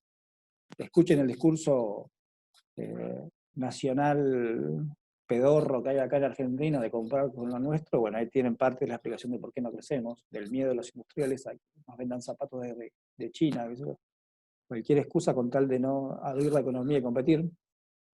Tasas de ahorro, los países que crecen más rápido, o sea, que crecen más rápido son los que mayor ahorro tienen. Argentina es un país que ahorra muy poco, ahí ya tienen dos. Bueno, y tienen acá un tercer factor, este que yo les contaba del uso eficiente de los recursos. Argentina es un país que es extremadamente ineficiente utilizando sus recursos productivos, excepto en el campo, que el campo produce, pero porque tiene un factor productivo diferencial en Argentina natural, es natural, el campo argentino es extremadamente fértil. Y después en muchas otras cuestiones es muy ineficiente a la hora de producir. Tienen un ejemplo ayer o antes de ayer, tienen un gremio ahí en la Patagonia, que el gremio de Moyano le cerró, no sé qué, a una pesquería, le hizo una huelga o algo así, están perdiendo 50 millones de dólares en calamar, o no sé qué bicho que pescaron. Esas pérdidas, una pérdida de 50 millones por una huelga en un país de estos, pero olvídate, no ocurre. Un país serio no. El gobierno nunca dejaría que pase eso. Es una pérdida, son 50 millones que se tiraron a la basura porque querían un aumento de sueldo, porque querían algún beneficio. No es. Si uno juega con estas variables de esa manera, siempre va a tener el resultado que tiene Argentina. ¿En qué invertir lo que se ahorra? Bueno, ahí tenemos básicamente destinarlo a capital humano y progreso tecnológico. Capital es la historia de la industrialización, o sea, ¿por qué invertimos lo que ahorramos en capital? Bueno, porque evidentemente con el uso de capital obtenemos un diferencial de producción muy alto y repetible, porque el capital permite que se utilicen varios procesos, varios periodos de producción en la misma unidad. Capital humano es un desarrollo que se sabía que era importante, pero que sobre todo con lo que fueron los últimos 50 años de crecimiento en Japón, y en Corea del Sur y en otros países europeos, el capital humano es hacer a la mano de obra más eficiente, es invertir en educación, básicamente. Invertir en educación, invertir en capacitación, en el reaprendizaje de saberes para el proceso productivo, y es fundamental. O sea, fundamental, sobre todo en lo que es la industria más moderna, que son la industria de servicios así digitales, capital humano es fundamental. Y después, bueno, todo lo que es progreso tecnológico, que es invertir en formas de aprovechar mejor los recursos, en nuevas formas de implementarlos, en nuevas formas de desarrollar productos que mejoren la producción de otros sectores. El progreso tecnológico es parte fundamental. Bueno, ya más metiéndonos en cosas más mundanas, son creación de instituciones adecuadas, que eso está asociado también con el progreso económico, básicamente poder judicial independiente, gobierno con baja corrupción, banco central independiente. Poder judicial independiente implica previsibilidad a la hora de invertir, gobierno con baja corrupción también implica previsibilidad a la hora de invertir, y implica también que quien invierta no tiene que pagar coimas, y eso aumenta su función de costos. Y Banco Central Independiente, básicamente lo que implica eso es no tener inflación, que también no tener inflación implica certidumbre, menos incertidumbre económica a futuro. Bueno, y también se ha podido observar, estos son todos estudios que se hacen, digamos, con datos a nivel internacional, que la protección jurídica de los accionistas y acreedores es mayor en los sistemas jurídicos de tipo inglés que en los de tipo francés. Nosotros tenemos el tipo francés. Por lo que los países de tipo inglés tienen mercados de capitales más desarrollados. O sea, la idea es que el sistema jurídico proteja a todos los inversores y a los agentes de producción. En general, los sistemas jurídicos que tienen ese perfil tienden a tener mercados de capitales más desarrollados. Caso de Singapur. Bueno, Singapur es un caso también de estudio, es un caso raro, porque es una nación-estado, es esto que está acá, es una nación que está en la punta de Malasia ahí.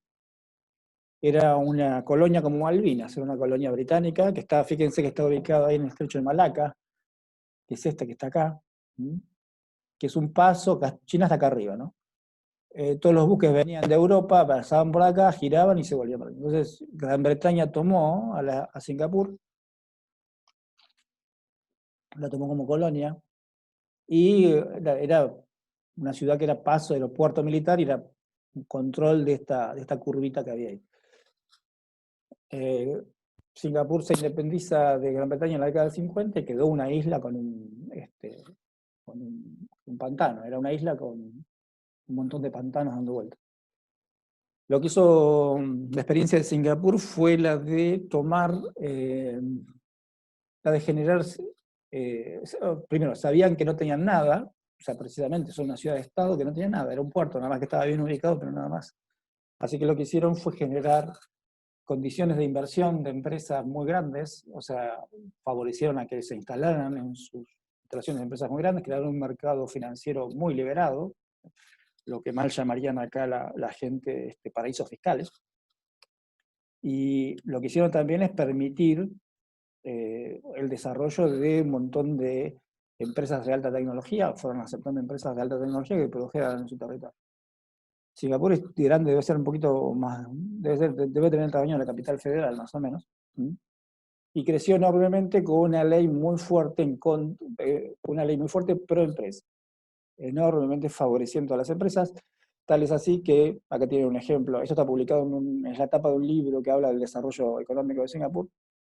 Ellos llegaron al extremo de garantizarle a las empresas que si los empleados le hacían huelga y le paraban la producción, el Estado, el gobierno les decía a la empresa que echen a todos, absolutamente a todos los empleados, que el Estado les iba a conseguir nuevos empleados. Y el Estado le conseguía nuevos empleados, llenaban la planta y seguían produciendo. Esa política antigremial, entre comillas, la ven acá representada en esta es una, ¿cómo se llama? Una policía antidisturbios de Singapur, que estaba disolviendo una manifestación en Singapur. Acá están armados, como ven los muchachos, con escudos y con bastones, pero acá arriba el muchacho está con un rifle. El que está acá arriba está con un rifle y acá al lado no se ve, pero hay un tipo con una ametralladora. O sea, todo lo que era política, y acá dice precisamente, fíjense, hay un cartel que dice disperse or we fire. O sea, que dispérsense o los vamos a reventar a tiros. Fue una política enormemente combativa de los gremios y permitió que Singapur tuviera este nivel de crecimiento. Y tiene un montón de aditamentos culturales Singapur, perdón. Bueno, algo similar, si ustedes ven todo lo que es la legislación laboral acá y la legislación laboral en Corea del Sur, son muy parecidas. Corea del Sur en general tuvieron, digamos, todos los países que partieron desde muy bajos, incluyendo China también, no tuvieron ninguna, o tuvieron muy pocas funciones sistemas de protección del trabajador. Para el contrario, lo que tuvieron fue sistema de protección del capital. Bien, otra de las cuestiones asociadas al crecimiento, que también son estudios más modernos, son todo lo que tienen que ver con un poco como la frase esa del pasado te condena, ¿no? Bueno, según las instituciones coloniales que hayan tenido los territorios que después se transformaron en independientes y quisieron crecer, tuvieron distintas alternativas de crecimiento. Bueno, ahí tiene una explicación, esta es de un investigador de Harvard que se llama Acemoglu, Aaron Acemoglu, que es un turco en realidad, pero vive en Harvard. Es lo que ha hecho un estudio y detectar que, por ejemplo, en los países en los que tuvieron industrias extractivas, o los países que eran colonias con procesos extractivos de producción, sobre todo lo que es las zonas tropicales, la idea es que tuvieron instituciones ahí asociadas, entre comillas, al esclavismo, instituciones abusivas, digamos, de los derechos individuales, que cuando esos países se independizaron permanecieron y generaron, digamos, una actitud hacia la producción industrial muy poco generosa. En cambio, los países que estuvieron fuera de las áreas estas extractivas de producción y que se fueron más para el norte, como por ejemplo Estados Unidos, Canadá o Nueva Zelanda, o Australia también ahí, la idea es que tuvieron ya desde la época de la colonia, tuvieron una proclividad a la industrialización, a la producción de bienes vía el trabajo humano. Eso generó toda una legislación y todo un patrón cultural que les permitió después generar instituciones más modernas, más proclives a la industrialización, más proclives al crecimiento económico. También vienen por ese lado. Bueno, en general un poco lo que ha pasado es que de todos estos estudios de crecimiento se fueron generando lo que llaman estrategias de crecimiento, que fueron decisiones que tomaron los países para crecer, para cómo hacer crecer su PBI per cápita a lo largo del tiempo. Eso sobre todo pasó después de la Segunda Guerra Mundial, ya les digo, cuando se empiezan a perfilar las políticas macroeconómica, se empezó a diseñar, se empezaron a sentar la gente en grandes mesas y a decir, che, bueno, ¿cómo hacemos para crecer? ¿Qué hacemos? ¿Qué alternativas tenemos para crecer? Bueno, cuando en la década del 50 se empiezan a sentar a estudiar estos temas, el primer ejemplo de industrialización grande que había en el mundo era Estados Unidos. Gran Bretaña también, pero sobre todo Estados Unidos, porque Estados Unidos había empezado, digamos, más tarde, era el ejemplo de industrialización en el mundo. ¿Y qué había hecho Estados Unidos? ¿Cómo había crecido? Bueno, Estados Unidos, la historia de Estados Unidos en su producción industrial es que ellos desarrollaron, ellos venían de ser una colonia británica, tenían un patrón ya de industrialización, ya tenían altos hornos, ellos altos hornos son las empresas que producen hierro, y que a partir del hierro se hacen las máquinas. Entonces venían con ese factor cultural ya en 1700. Y ellos lo que desarrollaron a partir de 1820, por ahí, fueron lo que se llamaron en Estados Unidos los impuestos educadores. Los impuestos educadores, que los generó un político que llamaba, ¿cómo se llamaba el tipo este? Bueno, me olvidé ahora, John no sé cuánto. ¿No? Estos impuestos educadores lo que hacían era proteger a la industria norteamericana de importaciones de bienes que se producían dentro de Estados Unidos. Se los llamaba educadores por eso, porque protegían a la industria nacional hasta que la industria nacional se desarrollara y pudiera competir con los productos extranjeros. Entonces, si en Estados Unidos estaban produciendo, pónganle barcos, y venía un británico a decir, che, yo te vendo unos barcos para ustedes, no decían, no, si vos querés vender el barco acá en Estados Unidos, está bien, te lo aceptamos, pero tiene un impuesto del 20%. Es decir, sobre el valor que vos lo querés vender a tu barco, hay que pagar 20% de impuestos, ponele. Entonces, obviamente, el barco británico que venía por ahí a un muy buen precio, cuando llegaba a Estados Unidos y había que venderlo, había que pagar el impuesto, terminaba siendo 20% más caro, entonces no se vendía.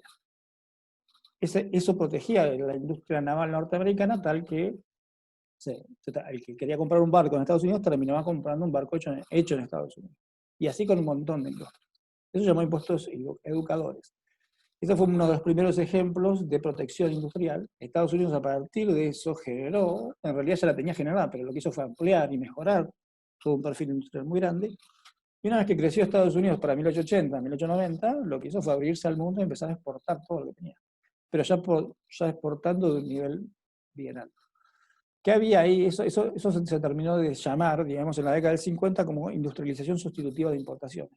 O sea, en vez de importar, uno generaba la industria localmente, generaba empleo localmente, se quedaba con la experiencia de la industrialización, y la podía replicar después, y salía a competir al mundo. Bueno, en la década del 50, gran parte de los países del mundo, cuando después de la guerra, sobre todo, tuvieron que decidir cómo iban a crecer, decidieron esto, porque era el ejemplo que venía de Estados Unidos.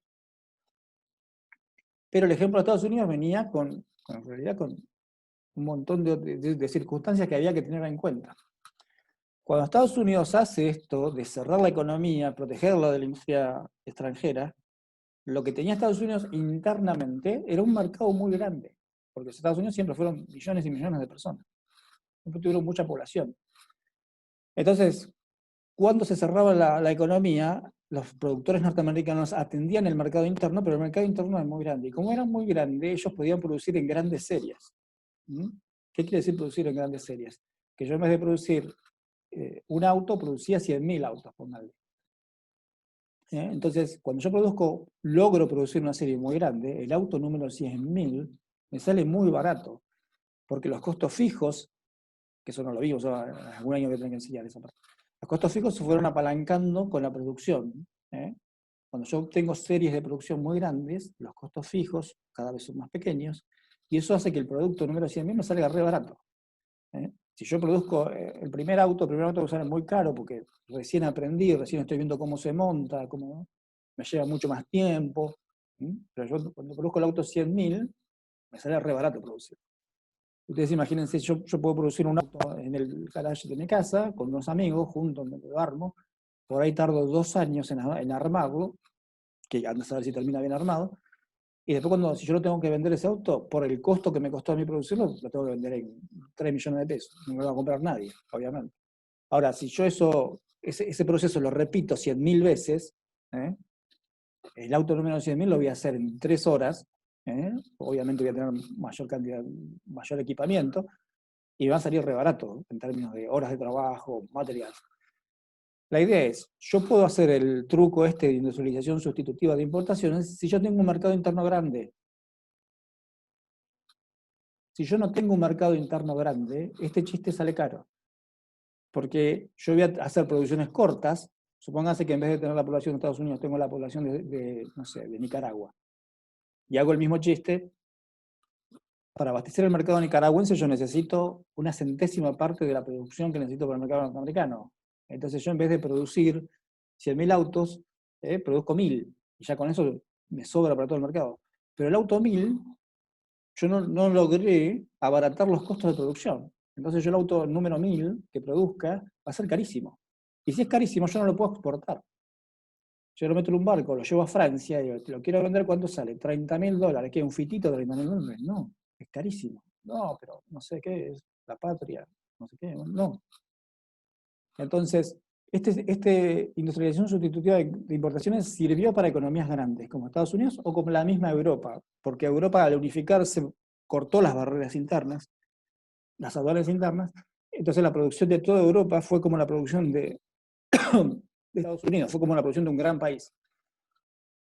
En el caso de Argentina, Argentina en la década de 50, con el peronismo y con un montón de otras, digamos, era una idea no del peronismo, era una idea que estaba circulando en todo el mundo, adoptó la industrialización sustitutiva de importaciones, unida a un discurso berreta, nacionalista y pedorro, esto de vamos a producir para nosotros, para que nosotros estemos, para que no nos... toda esta visión de que el comercio internacional es una situación de abusados, de abusadores y abusados. No nos vamos a meter en el comercio internacional porque nos van a explotar. Todo ese discurso asqueroso que todavía viene y que volvió con el kirchnerismo otra vez. Ese discurso fue el que hizo que la economía se cerrara a partir de la década del 40. No se abrió mucho después que cayó Perón, por eso les digo, no es un tema solamente del peronismo, es un tema mucho más complicado del peronismo. Y la idea es que la economía argentina adoptó esta política. Esta política en la década del 50 la adoptaron un montón de otros países, no solamente Argentina. El problema es que hacia la década del 80, 30 años después, se empezó a ver que esa decisión había sido equivocada. Y la equivocación básica es esa, este chiste sirve, yo puedo industrializar, hacer una industrialización sustitutiva de importaciones, y puede ser sostenible si yo tengo un mercado interno muy grande. Ustedes fíjense que esta es la misma política que adoptó Brasil, pero Brasil tenía un mercado interno muy grande que lo fue haciendo crecer a la fuerza, medio a la fuerza, y le resultó bastante mejor que Argentina. Brasil está mucho más industrializado que Argentina. Pero sirve porque tiene un mercado interno muy grande. Entonces, ¿qué pasa? Yo puedo producir en grandes series, abaratar el costo y sacar un auto que vale $8.000. Un auto que vale $8.000 es competitivo.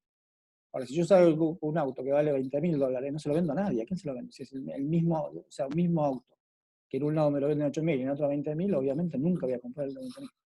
Bueno, Argentina tuvo ese error. En la misma década del 50, que los países estaban decidiendo cómo desarrollarse, estaba Japón del otro lado del mundo. Y Japón del otro lado del mundo, también en la mesa de decisiones, empezaron a decir, bueno, ¿por qué no hacemos esto? Industrialización sustitutiva de importaciones, que es lo que hace todo el mundo. Y los japoneses lo que dijeron es no. ¿Por qué?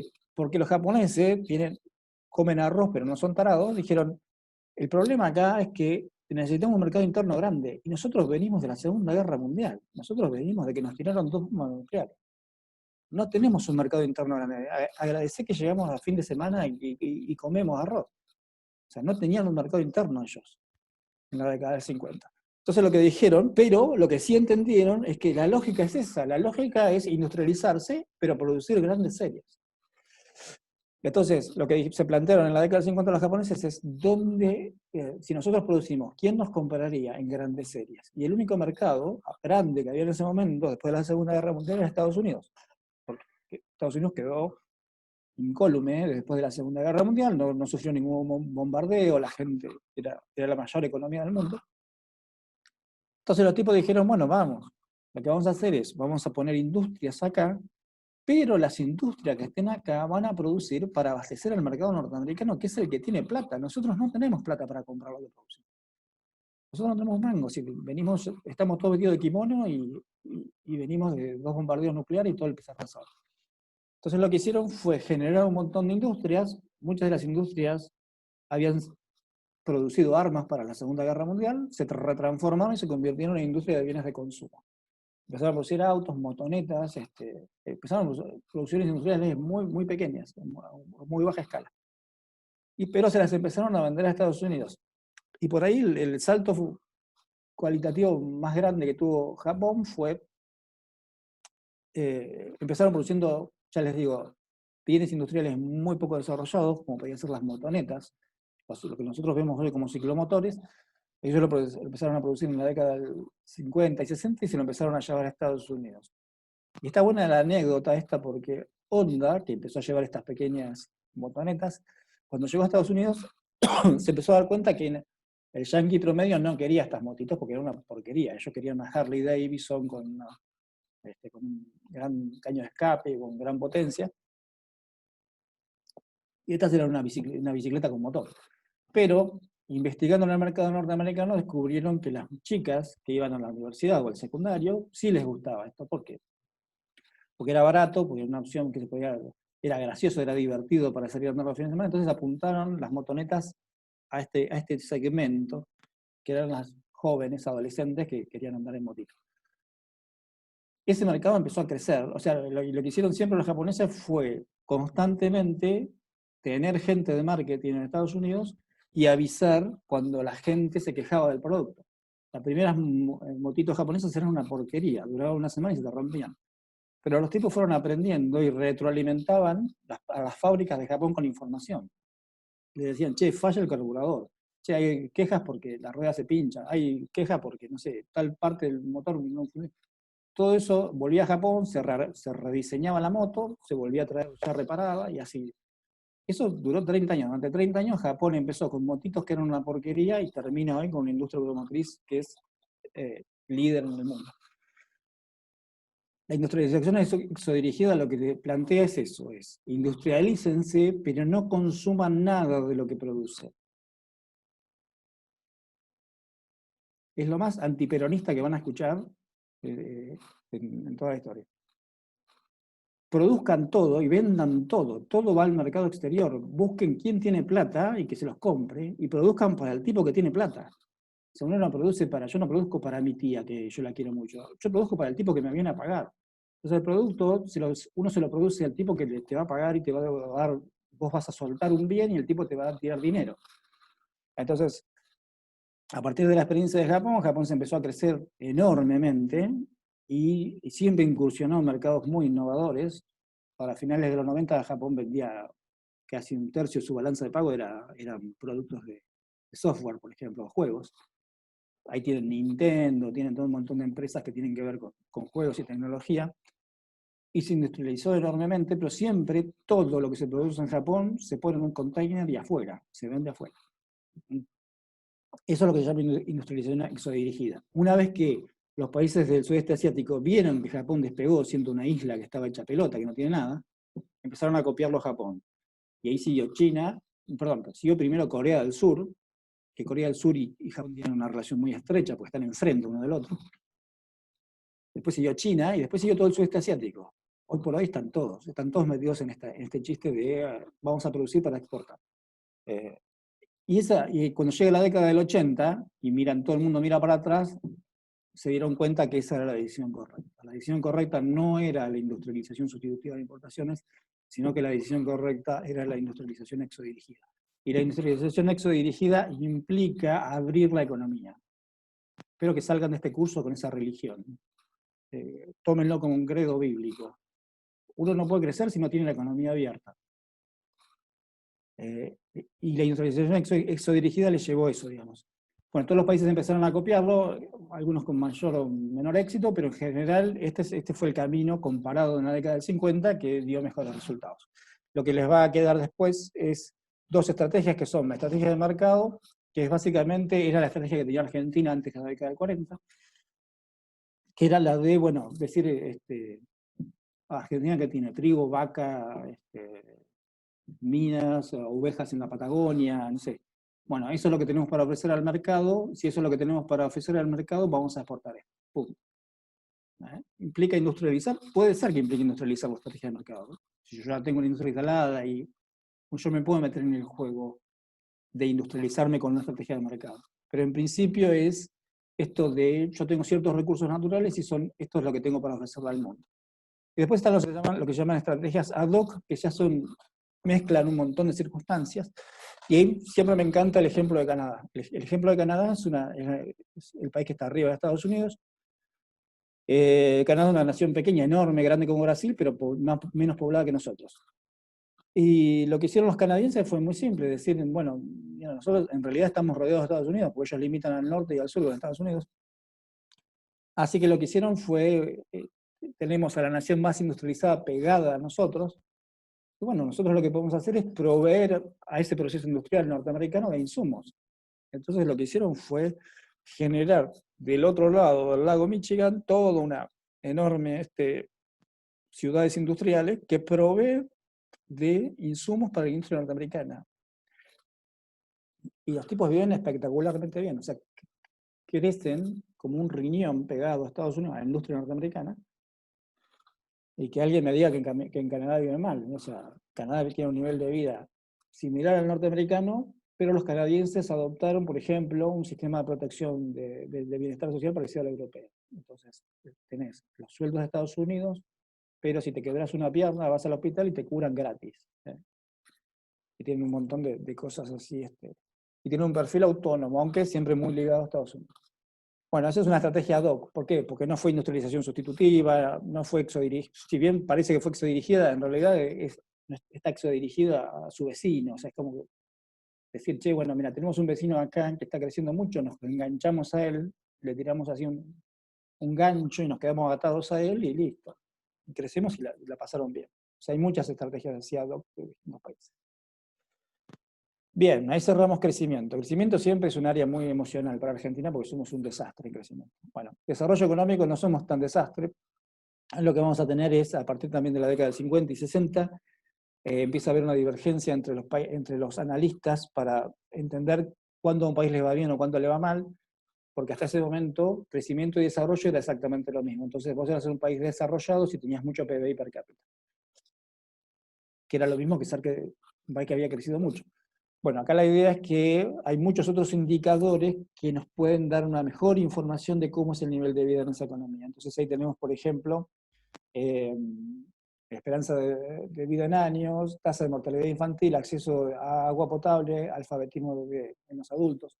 O sea, la idea es, hay un montón de otros, capaz que este país, por ejemplo, no crece muy bien. Un país X no crece muy bien, capaz que es un desastre, capaz que tiene golpes de Estado, inestabilidad política, pero uno va a ver los indicadores de vida de la gente que está ahí adentro, otros indicadores fuera del PBI, resulta que no está tan mal. Entonces la idea de desarrollo es meter información cualitativa al proceso de crecimiento. Bueno, ahí lo que tienen, por ejemplo, se envían indicadores como esperanza de vida, la mortalidad infantil, el acceso a agua potable, la tasa de alfabetización, y también se mira el PBI per cápita, ¿no? También se mira eso.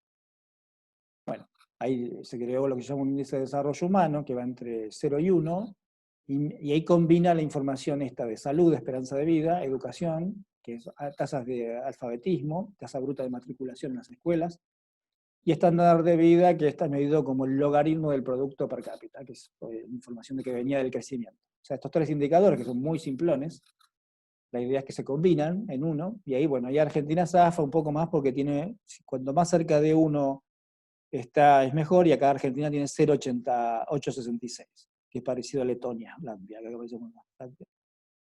Pero Hungría está mejor que nosotros. Bueno, la idea es que tenemos un nivel de desarrollo humano, por eso nosotros acá no vivimos en choza, o sea, si es por el PBI per cápita Argentina, deberíamos estar viviendo en choza como los tehuelches, más o menos. Pero la verdad es que estamos un poco mejor que eso, y bueno, ese estudio de desarrollo implica que ahora que tomamos otras mediciones para ver cómo estamos en términos de desarrollo. Bueno, esta la vamos a intentar meter ahora en 15 minutos, a ver si podemos, vamos por lo menos a introducir lo que es el tema del ciclo económico. Este es el PBI, pero a corto plazo. Estas son fluctuaciones del PBI. Lo mencionamos casi desde que empezamos las clases, el tema del ciclo económico. Son fluctuaciones que son regulares, pero no tan predecibles, y puede tener elementos de irregularidad. Tenemos, bueno, recesiones son en realidad tan irregulares como frecuentes, algunas veces van muy seguidas y otras muy distanciadas. El ciclo económico es como el PBI en el corto plazo sobre la tendencia es la que estudia el crecimiento económico, sobre la tendencia van evolucionando, pegando saltos hacia arriba y hacia abajo, entonces lo que tenemos ahí es que el PBI se mueve, y eso se puede medir con métricas de estadísticas. Por ejemplo, acá el PBI del año 1965 al 2004, en promedio, este es el PBI real, ojo, no es el PBI per cápita, porque ahora volvemos a usar el PBI real, no nos interesa el per cápita. En promedio, que en Argentina creció al 3,1, pero fíjense que tenemos un máximo del 12 y un mínimo del de menos 10,9. ¿Qué quiere decir? Que en promedio crecimos al 3%, pero por ahí subimos mucho y caímos mucho, y eso no es bueno. Pero en general ven también que otros países tienen también picos y caídas muy fuertes. ¿Okay? Incluso en algunos países subidas muy grandes, por ejemplo, que acá China, fíjense, en algún año creció al 19%, Dios mío, ¿no? Y fíjense que tiene bueno, y el crecimiento promedio de China en todo este periodo, fíjense, fue del 9%. Agárrense, ¿no? Eso es una velocidad de cohete. Argentina al 3,1, y hubo países como Uruguay que crecieron mucho menos, al 2,5, y también con él. Pero digamos, los máximos y mínimos acá nos muestran cómo el ciclo es inestable. Por ahí tiene más o menos crecimiento del PBI real en Estados Unidos, este es el ciclo, y esto es en Latinoamérica. Ahí tiene una banda promedio, como ven, va creciendo, pero tiene picos, subidas y bajas. Eso es muy complicado de suavizar. Esto era la ley de Ockham, ¿verdad? Después la vamos a volver a ver, después no la vimos todavía, la vamos a ver después con desempleo.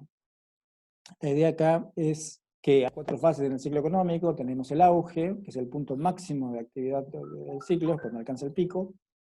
Bueno, ahí es una situación en la cual la producción y el ingreso han aumentado hasta niveles muy altos, en muchos casos más allá de las potencialidades.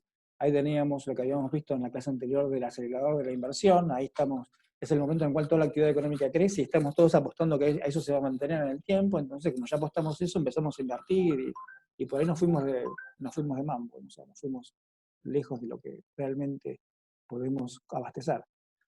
En muchos casos más allá de las potencialidades, generando cuellos de botella.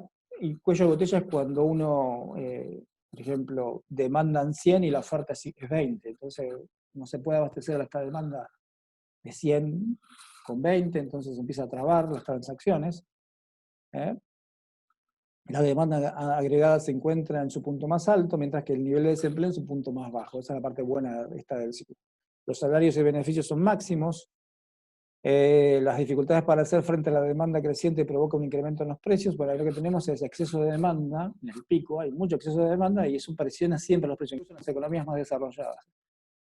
Entonces, hay una potencial amenaza de inflación. Entonces tenemos alto empleo, bajo desempleo, excesos de demanda, que son precios a la alza, stock repletos, ya tenemos los stocks preparados para abastecer todo el boom de demanda. Y lo que hay también es lo que llaman burbujas en el mercado financiero e inmobiliario. Cuando las expectativas empiezan a alimentar las valoraciones de los bienes, puede ocurrir que se sobrealimente. ¿Qué quiere decir? Que yo pienso que, el precio de las propiedades creció ¿cuánto? Un 20% en el último año. Listo, yo pienso que esto va a seguir, entonces ya para el año que viene otro 20% van a aumentar. Y si el nivel de actividad no acompaña ese aumento del 20%, ese 20% de aumento en las propiedades es una burbuja que no tiene una relación real con lo que vale realmente bien. Y si eso sigue por los años, puede llegar a que esa burbuja se incremente. Entonces el precio real de ese bien, el precio comparado con lo que vale en la realidad, en las condiciones del mercado, se aleja. Eso genera lo que se llama una burbuja. Esa burbuja en algún momento explota. En algún momento alguien dice, che, no, una casa en donde, una casa acá, no sé, en un barrio universitario sale 3 millones de dólares. Y no, ¿sabes qué? No hay que lo haga. No, pero bueno, en algún momento hay un baño de realidad que dice, bajalo al precio real. El precio real son, no sé, $100.000 o $200.000. Bueno, el que tenía ahí, que pagó 3 millones se quiere matar. Y si un montón de operaciones se colgaron de esa valoración, en el momento que cae la burbuja, se arrastran con la caída de la burbuja y tienen problemas financieros grandes. Bueno, cuando explota la burbuja, cuando empieza a pasar esto de que uno percibe que el nivel de actividad económica no está creciendo tanto como uno esperaba, y empieza lo que se llama la recesión. Que es el proceso en el cual del pico empezamos a caer, vamos descendiendo al valle, Y se produce, bueno, después del AGE, bueno, produce un aumento en los niveles de precios, suele producirse burbujas especulativas, puede llegar un momento en que la tasa de crecimiento del producto disminuya, debido a la saturación de la demanda por los precios que aumentaron, ¿no? También por cambios en las expectativas, que también ahí empieza a actuar el acelerador. El acelerador, cuando ve que, de la inversión, cuando ve que el nivel de actividad está decayendo, actúa precisamente más que proporcionalmente que la caída, empieza a desinvertir completamente. Entonces, bueno, se detiene el crecimiento debido a que se alcanza el producto potencial, la demanda empieza a caer por los precios en alza, y se detiene la inversión por cambios en las expectativas. Y eso sigue cayendo hasta que llegamos al valle o la depresión. Que lleguemos al valle o sea, la diferencia entre, ahí dice valle y depresión. En realidad la depresión es cuando el valle o es muy profundo, o es bajo y se mantiene y no se puede levantar. Eso ya es una depresión. Eso es un periodo de estancamiento que puede suceder que pase caída en los niveles de producción, inversión o ingreso, perdón, donde una recesión, al disminuir la inversión y la tasa de crecimiento del producto, puede suceder que ciertos sectores se ven perjudicados, y esto puede estar acompañado con la caída de la tasa de interés y de los valores de los activos financieros, luego de un periodo de tiempo, debido al encadenamiento existente de los distintos sectores. La idea es que todos los sectores, entre proveedores y productores finales, son una cadena de pagos que hay ahí implícita, y lo que puede pasar es que en algún momento se corte la cadena de pagos. Alguien no le puede pagar a otro, el hecho de que ese no le pague, no reciba el pago, hace que no le pague también a un tercero, y eso va dando una cadena de financiamiento. Y se hace trasladar problemas entre sectores.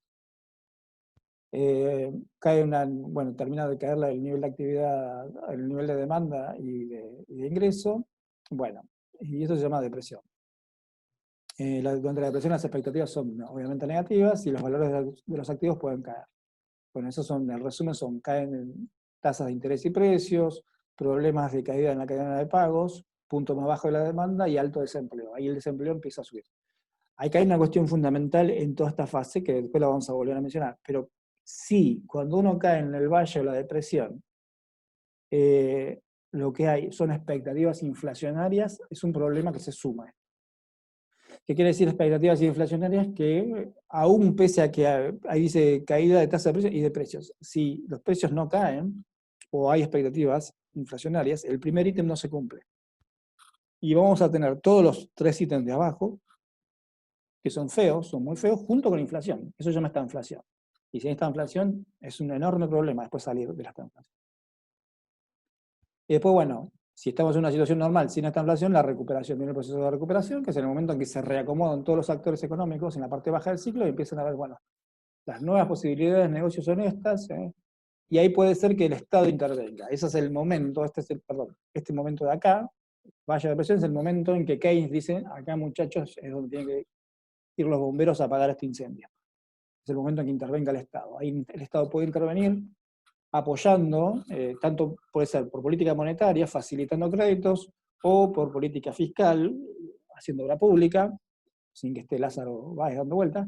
La idea es que en ese momento ahí uno puede impulsar la actividad económica y empieza a ayudar a la recuperación de la economía. Ese es el momento en el que dice Keynes que hay que actuar. ¿Okay? Ese es el momento en el cual, y ese apoyo del Estado a la actividad económica puede crear ítems que cambien las expectativas. Y la gente los inversores empiezan a invertir de nuevo. Cuestión fundamental. El Estado tiene que intervenir acá, en este momento, cuando hay un valle, una depresión, para levantar el nivel de actividad económica, pero también el Estado tiene que intervenir acá, en el auge.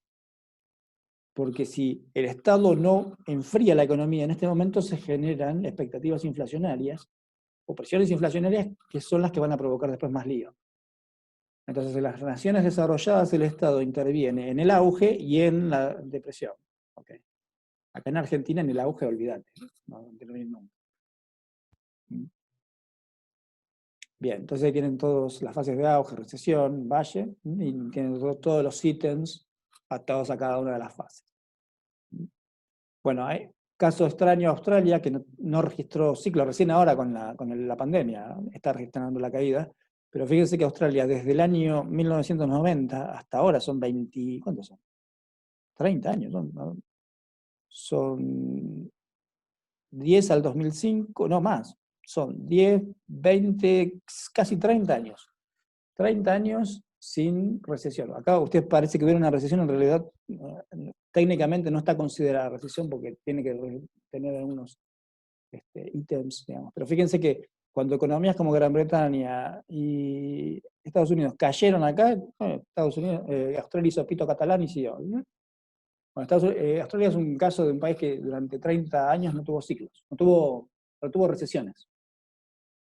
Estuvo en la parte ascendente del ciclo. Así que si quieren emigrar, ya saben, Australia es un buen lugar. Bueno, ¿qué hora es? 55 segundos. Lo metemos rápido esto. La idea de cómo se intenta explicar los ciclos, bueno, tenemos la explicación keynesiana, que es el multiplicador keynesiano, bueno, no genera ciclos, pero es el acelerador de la inversión, sí, era la que les venía mencionando. El acelerador de la inversión genera que en algún momento la actividad pueda extenderse más allá de lo potencial, porque si yo por expectativas pienso que la economía va a seguir creciendo, voy a invertir de más, y después cuando vea que la economía empieza a caer, voy a desinvertir de menos con todo, entonces eso ayuda a que la actividad suba y caiga muy fuertemente. Y los nuevos keynesianos, que son una escuela de keynesianos que empezó a surgir de la década del 70 para adelante, lo que dice es que, bueno, aparte de todo esto, lo que puede haber de ciclos está asociado a rigideces de los precios, que los precios no son proclives a bajar, los mercados no operan tan libremente, hay un montón de restricciones institucionales que impiden que baje el precio, por ejemplo, los gremios, los precios máximos, los precios regulados, un montón de ítems hace que no. Y a fricciones de la demanda, que son desencuentros entre la oferta y la demanda. Pues están los ciclos monetarios, otro tipo de explicación, que vienen precedidos por cambio de la base monetaria. Esto es lo que le conté en la clase anterior de Milton Friedman. Milton Friedman dice, cada vez que el Banco Central modificó la base monetaria o la movió inesperadamente, después provocó un ciclo en la economía. Ergo, lo que tiene que pasar dentro es que el Banco Central no intervenga en la economía. Eso es lo que sabe. Y la presencia de información asimétrica información asimétrica quiere decir que el gobierno está viendo la economía a vuelo de pájaro y los individuos que están en la economía no ven toda la economía, sino que la ven por su propio sector. Entonces eso puede provocar diferencias en la información que el gobierno los puede aprovechar para generar shocks a toda la economía, y la gente que está metida en cada uno de su sector piensa que es su propio sector lo que está pasando. Mientras eso ocurra, puede haber que la política genere desfases en la actividad económica y eso genera un ciclo. Son aplicaciones medio así complicadas. El ciclo neoclásico también es de Robert Lucas, un economista de Chicago, que lo que es más o menos el modelo de expectativas racionales que yo les mencioné en la clase anterior. Cambios anticipados en la oferta monetaria no van a tener efecto sobre el producto, porque la gente sabe que eso se va a transformar en inflación, que no tiene un correlato con mayor producción. Entonces la única manera de generar un cambio en una política monetaria efectiva pueden ser cambios no anticipados. Eso puede alterar el producto, pero también puede ayudar a generar ciclos en la economía. Y bueno, y todo lo que son los ciclos de origen político, que en Argentina, olvídense qué es esto, toda la explicación. El ciclo de origen político es la actividad política de una economía, lo que hace es que los políticos intervengan en la economía, primero buscando fondos para financiarse los déficits. Cuando se mete el sector político en la economía y le va a pedir plata al sector financiero, el sector político es enorme, entonces crea un exceso de presión de demanda muy fuerte sobre los fondos que hace subir las tasas de interés, pero esa tasa de interés que sube afecta a todos los privados después. O sea, entra el gobierno, saca plata de la economía, hace subir la tasa de interés, pero eso hace que los privados no puedan pedir prestado y cae el nivel de actividad económica privada. Eso es un dato, y el otro dato es que cuando se acerca el periodo electivo, los políticos tienden a gastar más plata para ganar las elecciones que se las acercan. Esto en Europa existe, pero en Europa para detectarlo uno tiene que hacer un test estadístico, o sea, es muy poquito lo que explica el ciclo político en Europa. En Argentina, olvídense, no hay todo ciclo político. El extremo de este gasto político, de esto de que llegan las elecciones y yo gasto más y hago push de demanda, empujo a la demanda, el extremo es el caso del populismo. El populismo es todo. El populismo es, Venezuela es el ejemplo claro del populismo llevado al extremo, ¿no? Es la locura total. Y acá más o menos andamos por ahí. Es el hecho de vamos a gastar plata, vamos a imprimir plata, en el momento de las elecciones para ganar las elecciones. Ganamos las elecciones y chao, y jódanse después, ¿no? Después agárrense. Y las próximas elecciones, ¿qué hacemos? Como somos descerebrados completos, volvemos a hacer lo mismo. Entonces, obviamente, eso afecta a toda genera situaciones de descreimiento completo hacia la política monetaria, la arruina como herramienta, y después también viene toda la parte de vía impuestos, o sea, la idea es siempre financiar a todo un nivel de gasto total excesivo. Bueno, nos fuimos al demonio, ¿no? Bueno, vamos a cortar acá, pues ya son las 12 y me van a echar de una patada. Quiero creer que no me están... No me dijeron nada, ¿eh? A ver. ¿Están ahí todos? Estoy hablando solo hace 2 horas. ¿Hola? Aquí estamos. Ah, bien. Bueno, cortamos acá porque ya son las 12. Mañana, ¿qué horario era? De 12 a 14 mañana. Es un horario de porquería, pero está todo ocupado, si no. Así que mañana terminamos esto, que queda, creo, 2 diapositivas. Terminamos de ver inflación y desempleo, y para mañana, que eso lo hacemos rápido, en 1 hora por ahí, y ¿qué les iba a decir? Tráiganme preguntas para mañana. Yo hoy no puedo responder nada, pero bueno, mañana vamos a tener 1 hora más o menos libre y traigan preguntas para hacer, ¿ok? Bueno, nos vemos mañana. No sé cómo se desconecta esto. No sé.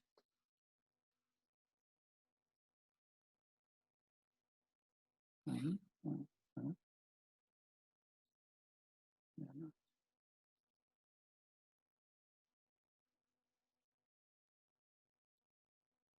¿Mete hoy?